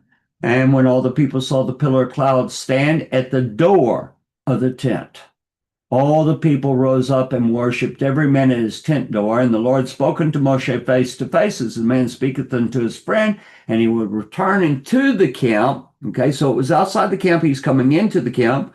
But his minister, Yehoshua, the son of Nun, a young man, departed not out of the tent. All right. Now we're going to go to Shemot chapter 26, 30 through 32. Now that's pretty interesting, because in Exodus 25 is when Moshe gets the command to build the Mishkan. Okay, so this is next chapter. And it says, and thou shalt rear up the Mishkan, the tabernacle, according to the fashion thereof, which hath been shown thee in the mount, and thou shalt make a veil of blue and purple and scarlet and fine twined linen, and cherubim of the work of the skillful workman shall it be made, and thou shalt hang it upon 4 pillars of acacia overlaid with gold, their hooks being of gold upon 4 sockets of silver. And thou shalt hang up the veil under the clasp, and shall bring in thither within the veil of the ark of the testimony, and the veil shall divide unto you between the holy place and the most holy. And thou shalt put the ark cover upon the ark of the testimony in the most holy place. And thou shalt set the table without the veil and the candlestick over against the table on the south side of the Mishkan toward the south. And thou shalt put the table on the north side. Okay, so that is chapter 26, 33 to 35. Now we're going to chapter 27. In the tent of meeting without the veil. Okay, everything that we read in this verse and that verse, 26, 30 to 32, is the command to build the Mishkan. All right, and we have the veils, the paroket that are described. We have the table, which is the Shulchan Lechem HaPanim, the table of the bread of the face. And so we have all of this. It's very definitely talking about the Mishkan. So here in the Ochel Moed, in the tent of meeting without the veil, which is before the testimony, the Edut. The testimony is another name for the Holy of Holies. Aaron and his sons shall set it in order to burn from evening to morning before the Lord. It shall be a statute forever throughout their generations on the behalf of the children of Israel. And what they're talking about is the menorah. And so the menorah is in the Mishkan, okay, the tabernacle. But the tent of meeting, once the Mishkan was built, was moved from outside the camp to inside the Mishkan. And so when they cross the Jordan and they go into the land of Israel, and they conquer it at Gilgal, the Ochel Moed is in the Mishkan. When they go to Shiloh, the Ochel Moed is in the Mishkan. When they go to Nov and when they go to Gibeon, the other two places that the Mishkan was, the Ochel Moed is in the Mishkan. When Solomon builds the temple, then the Ochel Moed is in the temple. And it remains there. And that is the place that the Cohen that slaughters the red heifer, not slaughters, but who lights the fire and sprinkles the blood, he has to look directly towards the gate to the Ochel Moed. That is the Torah commandment. All right. And so the Sanhedrin, we'll go through this very fast because I know that many of you already know this. This is in Shemot or Exodus 18. This is where Yethro has come. And it came to pass on the morrow that Moshe set to judge the people, and the people stood about Moshe from the morning into the evening. And when Moshe's father-in-law saw all that he did to the people, he said, "What is this thing that thou doest to the people? Why sittest thou thyself alone, and all the people stand about thee from morning unto even?" And Moshe said unto his father-in-law, "Because the people come unto me to inquire of God.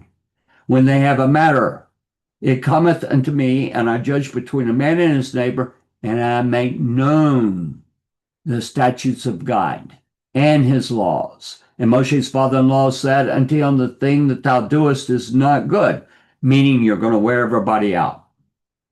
"Hearken now unto my voice. I will give thee counsel, and God be with thee. Be thou for the people before God, and bring thou the causes unto God, and thou shalt teach them the statutes and law, and shalt show them," and this is important, "the way wherein they must walk." Okay, that's at Haderach. Okay, that means the way, and here it means it's an actual object. Haderach Yilaku. Okay, now Yilaku comes from the word holech, which means to walk. And so the walking out of a commandment has the term halakha. It comes from this verse. Okay? And that is, this is the job of Moshe. But he says, "Moreover, thou shalt provide out of all the people able men, such as fear God, men of truth, hating unjust gain, and place such over them to be rulers of thousands, rulers of hundreds, rulers of fifties, and rulers of tens. Let them judge the people at all seasons. And it shall be that every great matter they shall bring unto thee, but every small matter they shall judge themselves. So shall they make it easier for thee, and bear the burden with thee." Now, this is where this is established. The establishment of what we call the Sanhedrin, Numbers 11, 16, and 17. "And the Lord said unto Moshe, Gather unto me 70 men of the elders of Israel, whom thou knowest to be the elders of the people and officers over them, and bring them unto the tent of meeting," Ochel Moed. Hey, that's at the Mishkan. "That they may stand there with thee. And I'll come down and speak with thee there, and I will take of the Spirit which is upon thee, and will put it upon them, and they shall bear the burden of the people with thee, that thou bear it not thyself alone." Now, down in the chapter, further in the chapter, you see exactly where this happened. But we're going to go to Devarim 16:18. Now this, I think it's verse 15 in the Tanakh. This is in a non-Jewish numbering, I think, here. This is Parshat Shoftim, means judges. "Judges and officers shall thou make thee in all thy gates." And this is going to be the JPS translation. "Which the Lord thy God giveth thee, tribe by tribe, and they shall judge the people with righteous judgment." Okay, so this I want to stop on. Here's what we have. God instituted a court system. Okay, it did not come from man; it came from God. I want to read to you what I believe is the saddest verse in the Tanakh, and it's found in the book of Shoftim. And I think it's pretty descriptive of what we see happening in our country. I think it's happening in many countries right now. This is the last verse, verse 25 of chapter 21 of Shoftim. In those days, there was no king in Israel. Every man did what was right in his own eyes. Okay? All right? Why did God institute a court system? It is instituted for the purpose not only of teaching the commandments, but to teach and to have a defining boundary of how we walk in them. How do we keep those commandments? All right. So we're going to go down.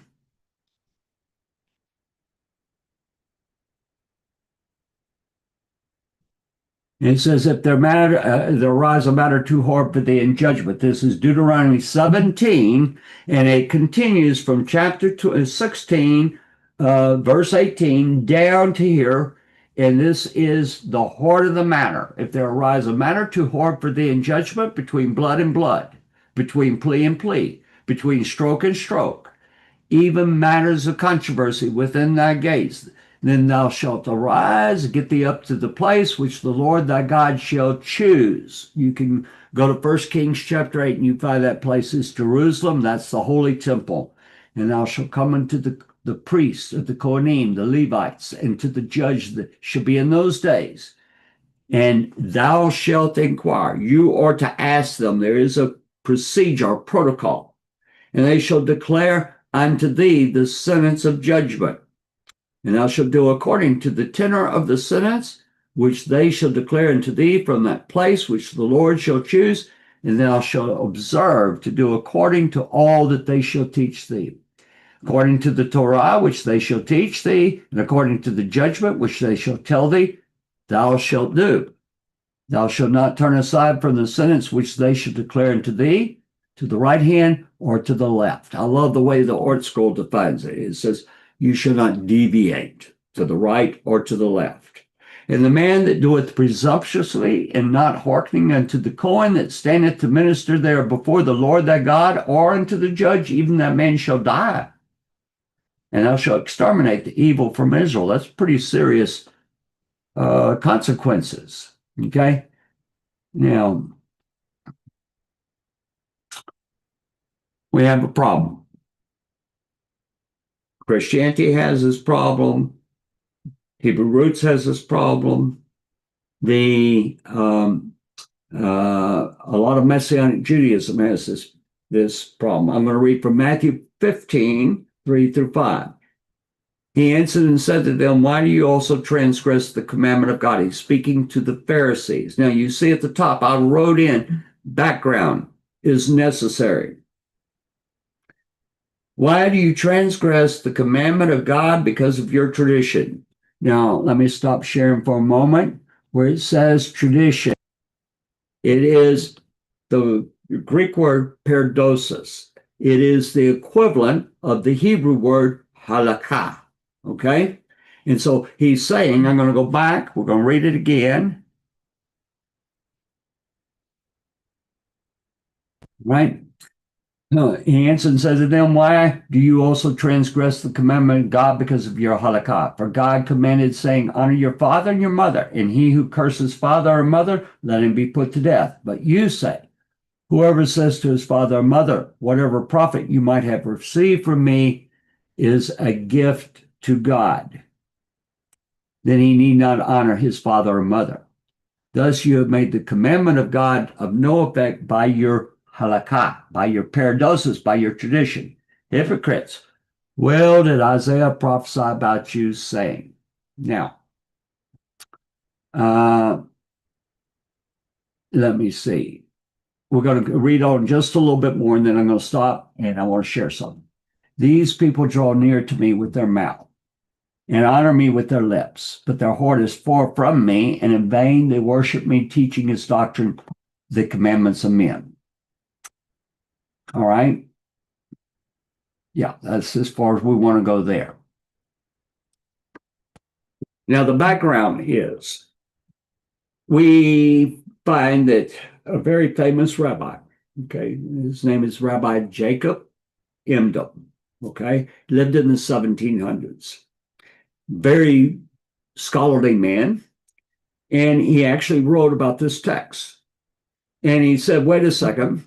He took the text that we have in the Gospels and the text of what Yeshua said, and being a Talmudic scholar, he, being versed in Mishnah, being versed in the Talmud, wasn't a believer in Yeshua, wasn't trying to prove or disprove whether Yeshua was or was not the Messiah. That was not his objective. His objective was to fight against anti-Semitism, because these verses were used to promote anti-Semitism. And so he analyzed everything Yeshua said, and he found that he already knew this, there was more than one group of Pharisees. That early in the Common Era, there had been a coup. And in fact, probably that coup occurred shortly before Yeshua was born, or right about the time he was born, where one of the Pharisee groups, along with a zealot movement, took over the Sanhedrin. And you say, oh, wouldn't you know it? Okay, that's why we shouldn't trust the Sanhedrin. Okay, let me tell you something. We have been through a government that was allowing millions and millions of illegal people, many of them horrible criminals, to not be vetted, to not be checked. We have had numbers and numbers and numbers of things that were not only against the laws of this country, but were definitely against what we have in the Torah and throughout the scripture. Okay?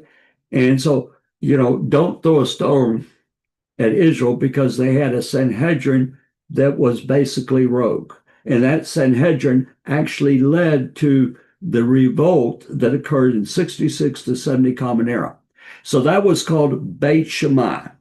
And there was another Pharisee group. So there were Orthodox Jews that keep all the halakha, that were called Beit Hillel.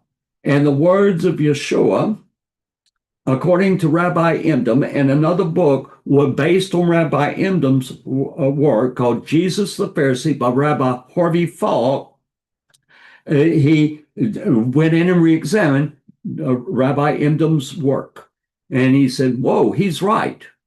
And so basically, that the words that Yeshua stated, we find those same expressions, those same statements being made by Beit Hillel against Beit Shammai. Okay. And Beit Hillel, starting in 30 Common Era, hey, that's the year that Yeshua was slain. Okay. But in 30 Common Era, Shammai had died, and the grandson of Hillel, who was the president of the Sanhedrin, but he was basically negated by everything that happened.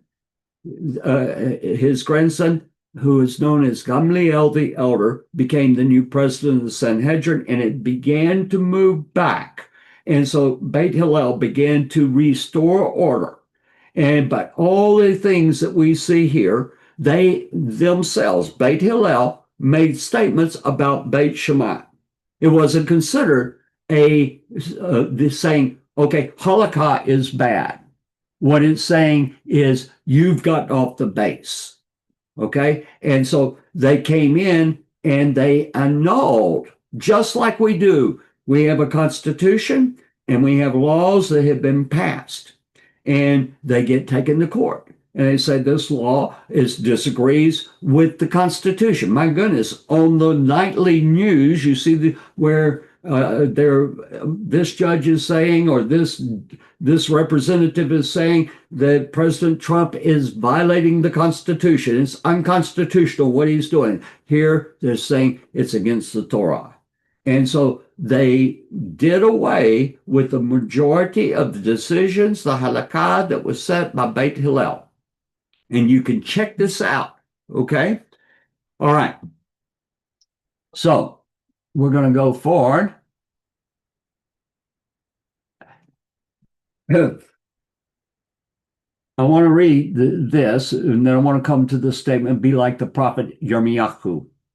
All right. Yeshua's words in Matthew 23, 1 through 3. My question is, did Yeshua recognize the authority of the Sanhedrin that was sitting, even though he disagreed with what they were saying?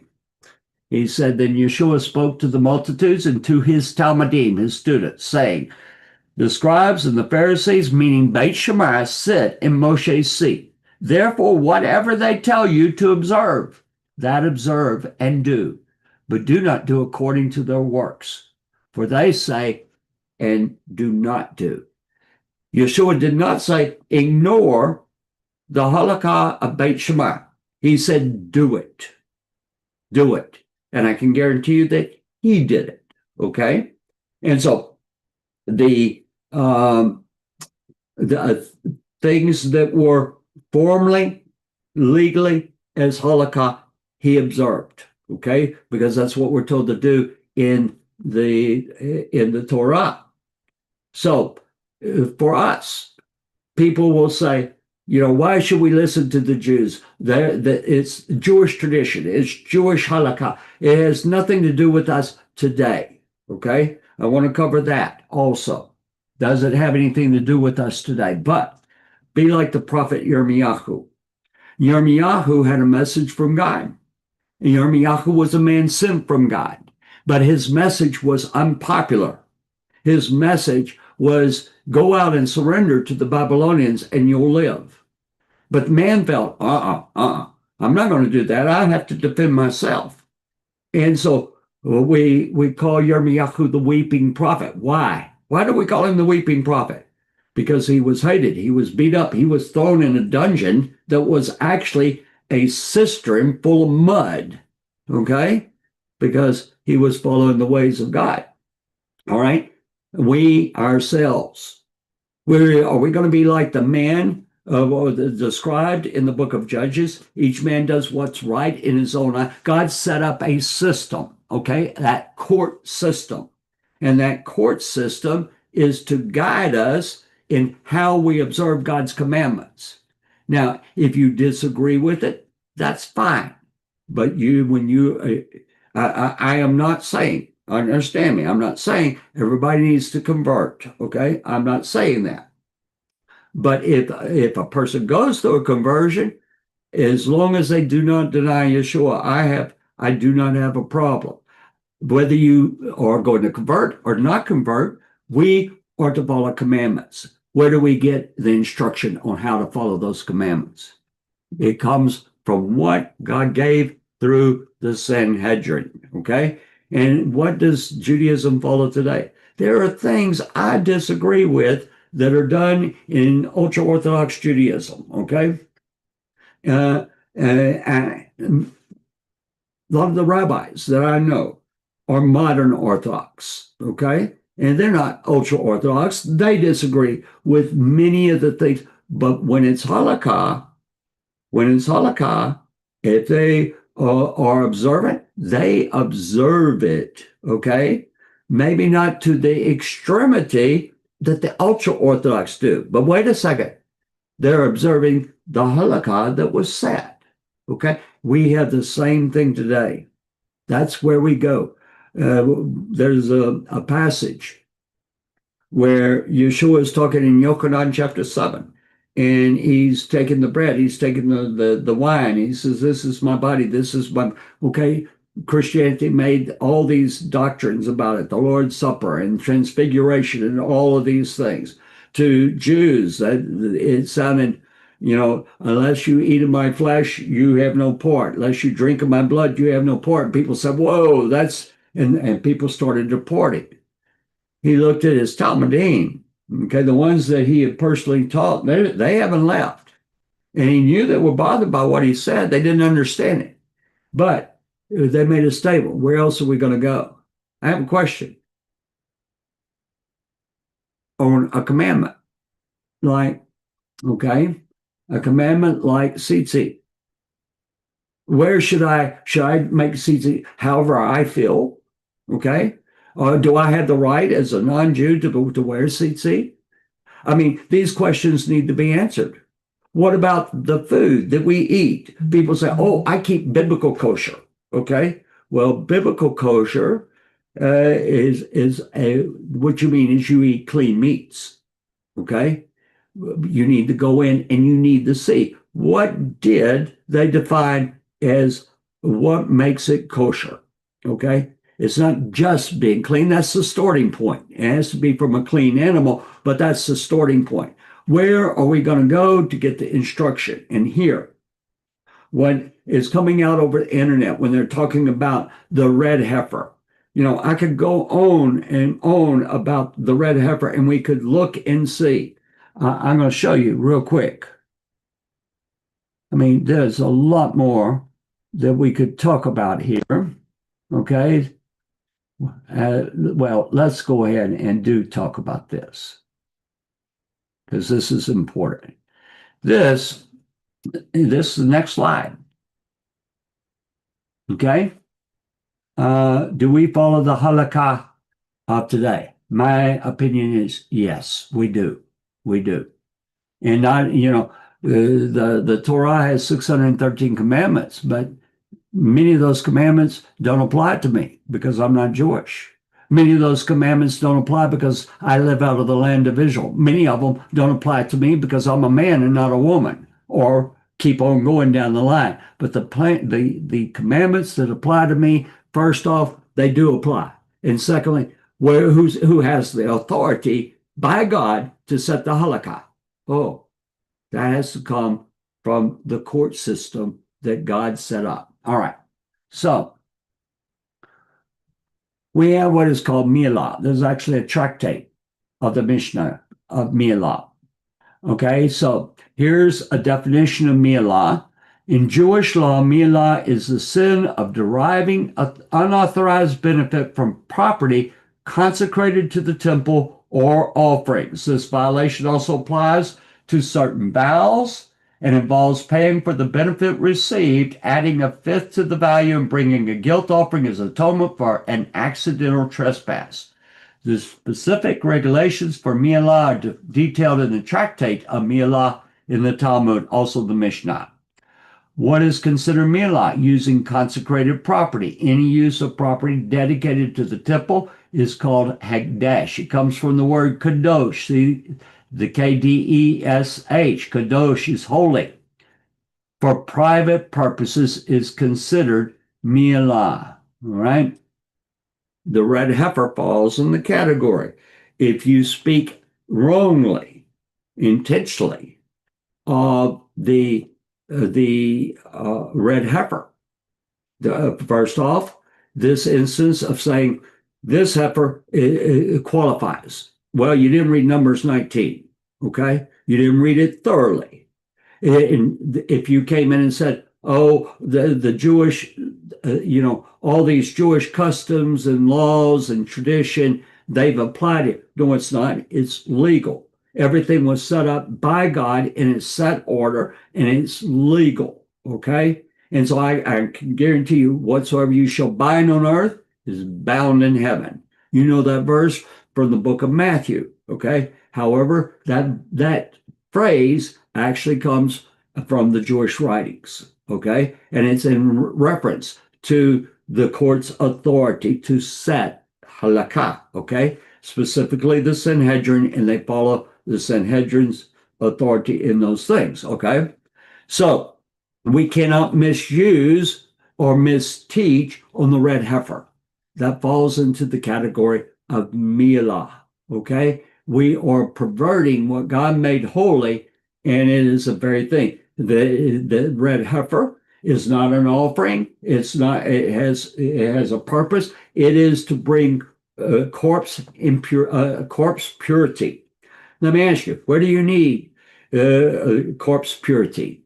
Well, the only place you need it is in the inner courtyards of the temple.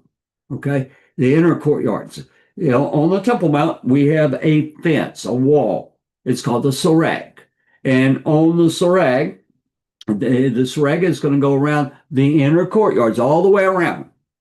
Anyone that goes inside the Soreg has violated they have gone into an area that you are not allowed to be if you have corpse impurity. The only way to get free from corpse impurity is to follow the ceremony as it is laid out in the Torah, and it is elaborated and detailed in the Mishnah and the Talmud and so forth.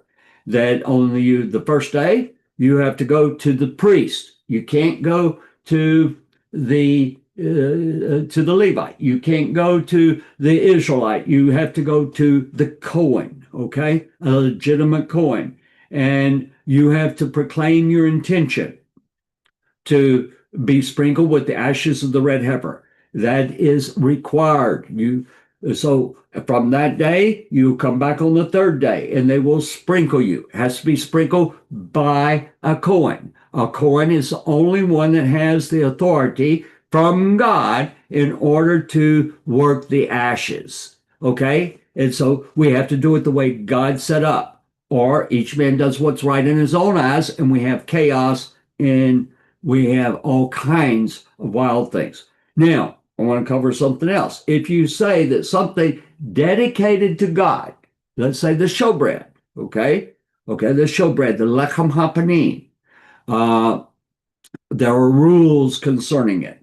If you misrepresent those rules, one of the things, the red heifer ashes are for corpse impurity.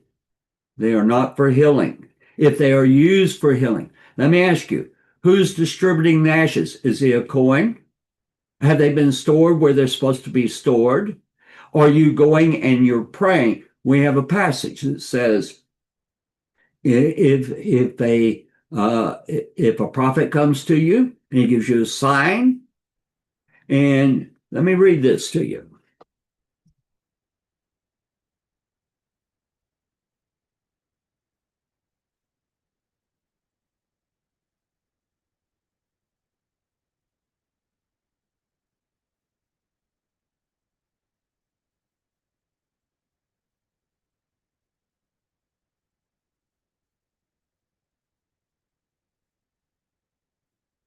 If there arise among you a prophet or dreamer of dreams, and gives thee a sign or wonder, I'm reading from according to Tanakh, and the sign or the wonder come to pass,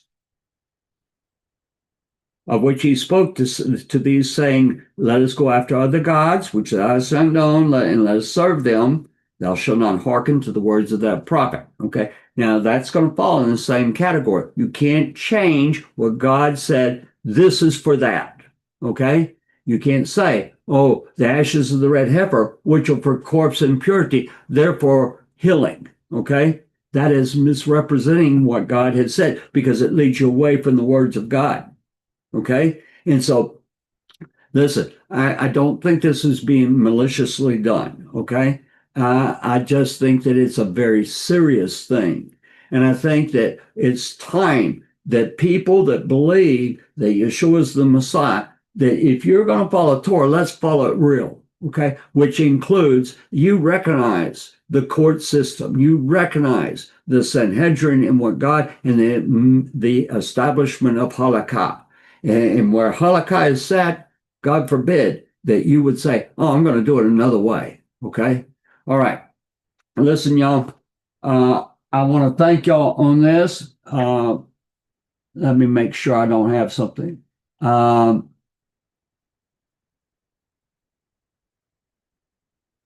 All right.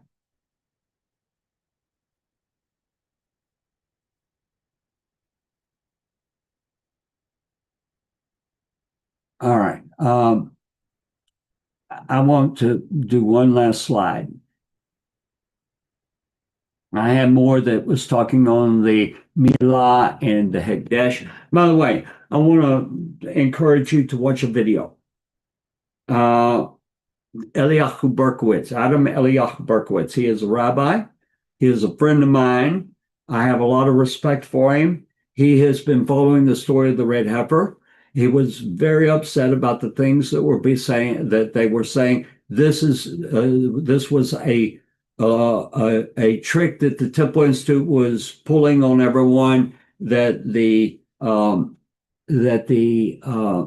red heifer was really valid and that they did everything right. And I hope that I have presented they didn't do everything right, and it could not have been a valid red heifer ceremony. Okay, but he will go in and say, and he will explain, this is Milah.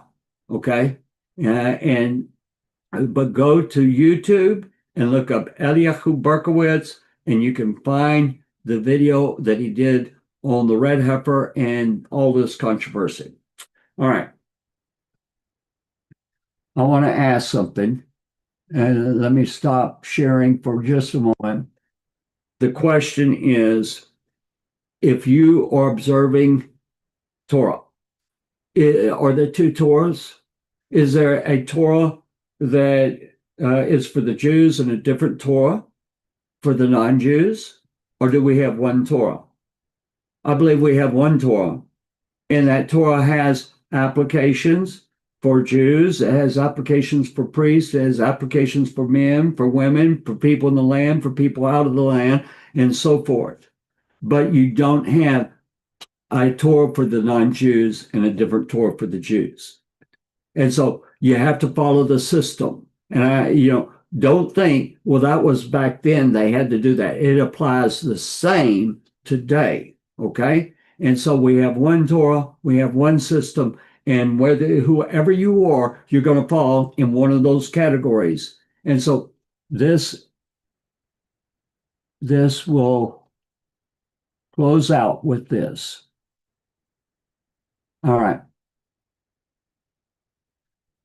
All right, the concept of a single Torah for everyone is stated in the Torah itself, specifically in Exodus 12:49 and Numbers 15:16, which say, one Torah shall be for the native born and for the strangers who sojourns among you.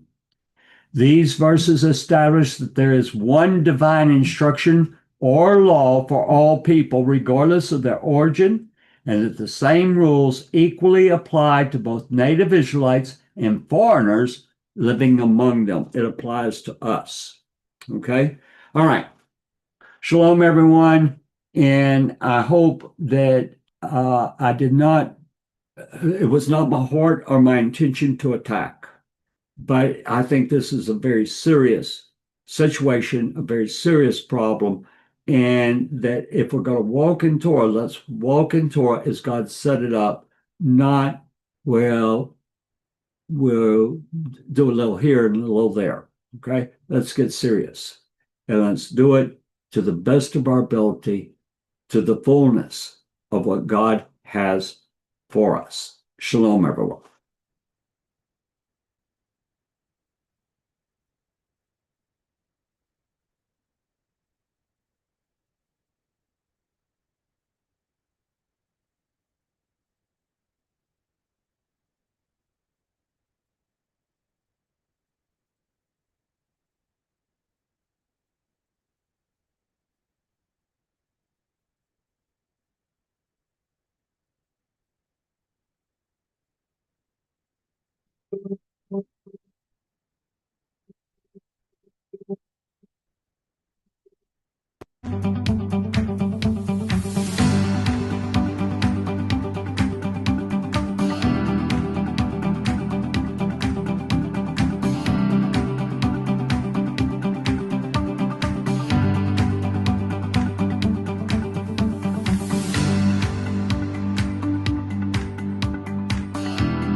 شميم.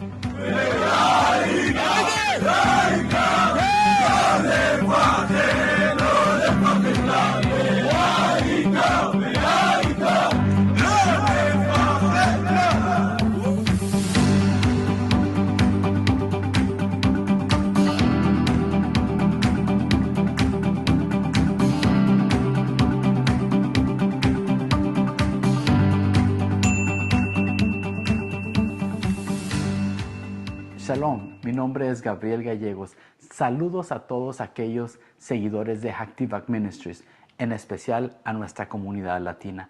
El día de hoy queremos compartir con ustedes uno de los artículos más impresionantes que podemos tener en nuestra tienda virtual. Te invitamos a que te quedes y a conocer más del modelo tridimensional del templo.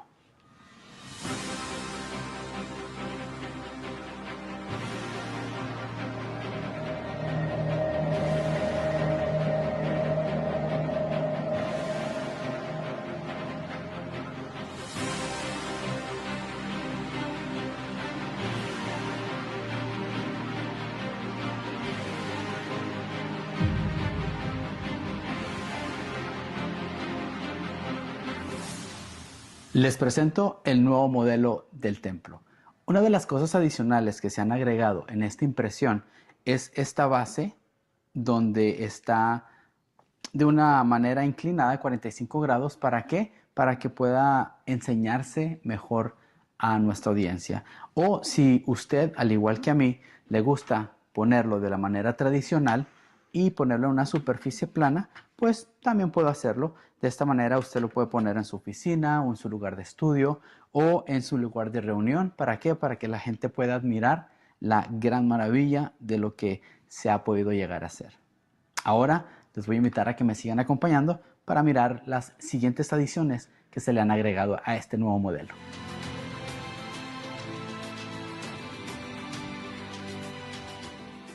Uno de los nuevos aspectos de este nuevo modelo tridimensional son los colores que se han añadido, como el color oro, el color blanco, un café y un café un poquito más claro. Podemos mirar el color blanco en los 15 escalones que están en el atrio de las mujeres, como también en las 4 lámparas. Podemos mirar el color blanco en el misbeaj, en el altar, como también en los 2 escalones que están entre el ulam y el altar. Podemos encontrar este color blanco también en estos pequeños mikvaot o también baños de inmersión que se han añadido. También podemos apreciar en el misbeaj, el altar, se agregaron a color las 3 fogatas y en el centro podemos encontrar de color café más claro las cenizas del altar. Otro de los buenos beneficios de este modelo es de que los edificios adicionales, el techo puede ser removido.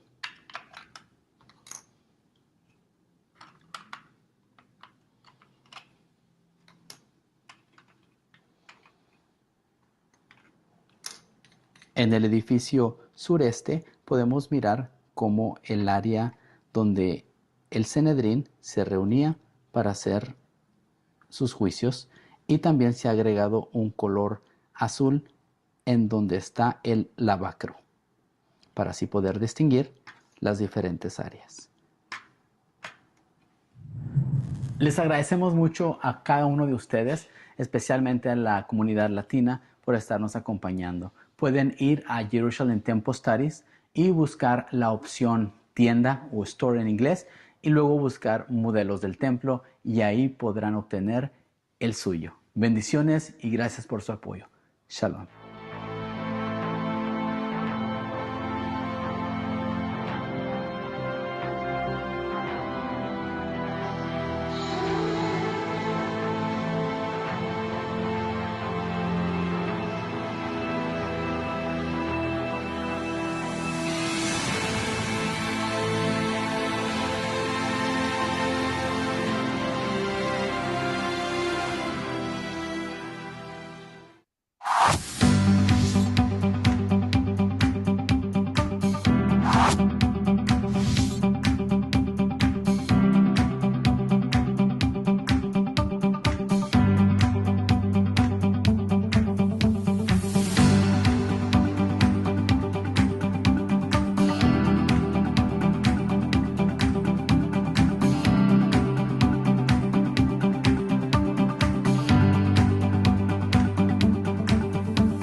شميم.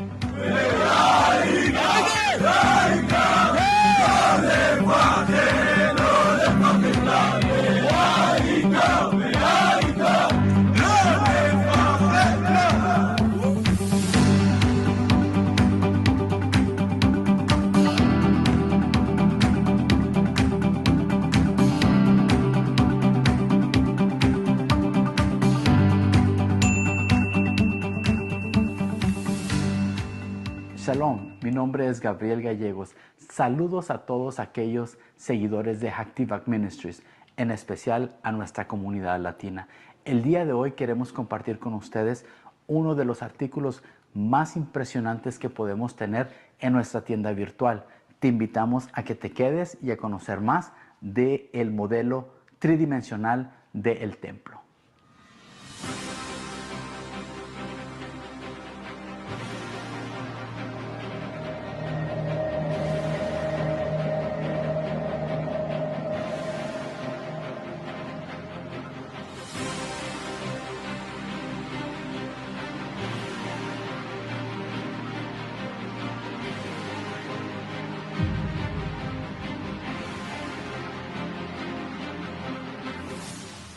Les presento el nuevo modelo del templo. Una de las cosas adicionales que se han agregado en esta impresión es esta base donde está de una manera inclinada, 45 grados. ¿Para qué? Para que pueda enseñarse mejor a nuestra audiencia. O si usted, al igual que a mí, le gusta ponerlo de la manera tradicional y ponerlo en una superficie plana, pues también puedo hacerlo. De esta manera usted lo puede poner en su oficina o en su lugar de estudio o en su lugar de reunión. ¿Para qué? Para que la gente pueda admirar la gran maravilla de lo que se ha podido llegar a hacer. Ahora les voy a invitar a que me sigan acompañando para mirar las siguientes adiciones que se le han agregado a este nuevo modelo.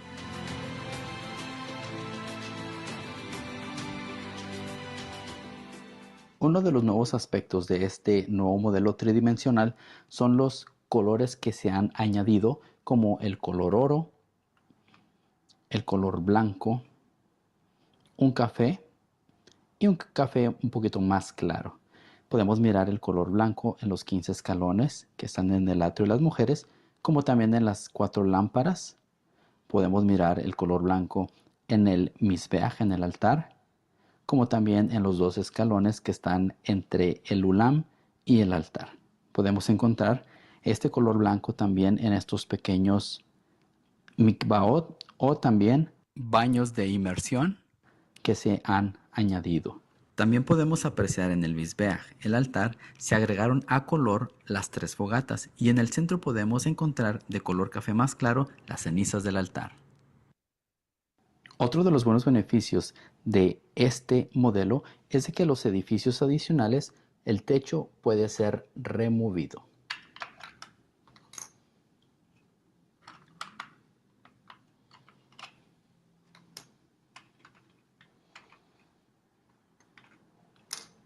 En el edificio sureste podemos mirar cómo el área donde el Sanedrín se reunía para hacer sus juicios, y también se ha agregado un color azul en donde está el lavacro para así poder distinguir las diferentes áreas. Les agradecemos mucho a cada uno de ustedes, especialmente a la comunidad latina, por estarnos acompañando. Pueden ir a Jerusalem Temple Studies y buscar la opción tienda o store en inglés y luego buscar modelos del templo y ahí podrán obtener el suyo. Bendiciones y gracias por su apoyo. Shalom.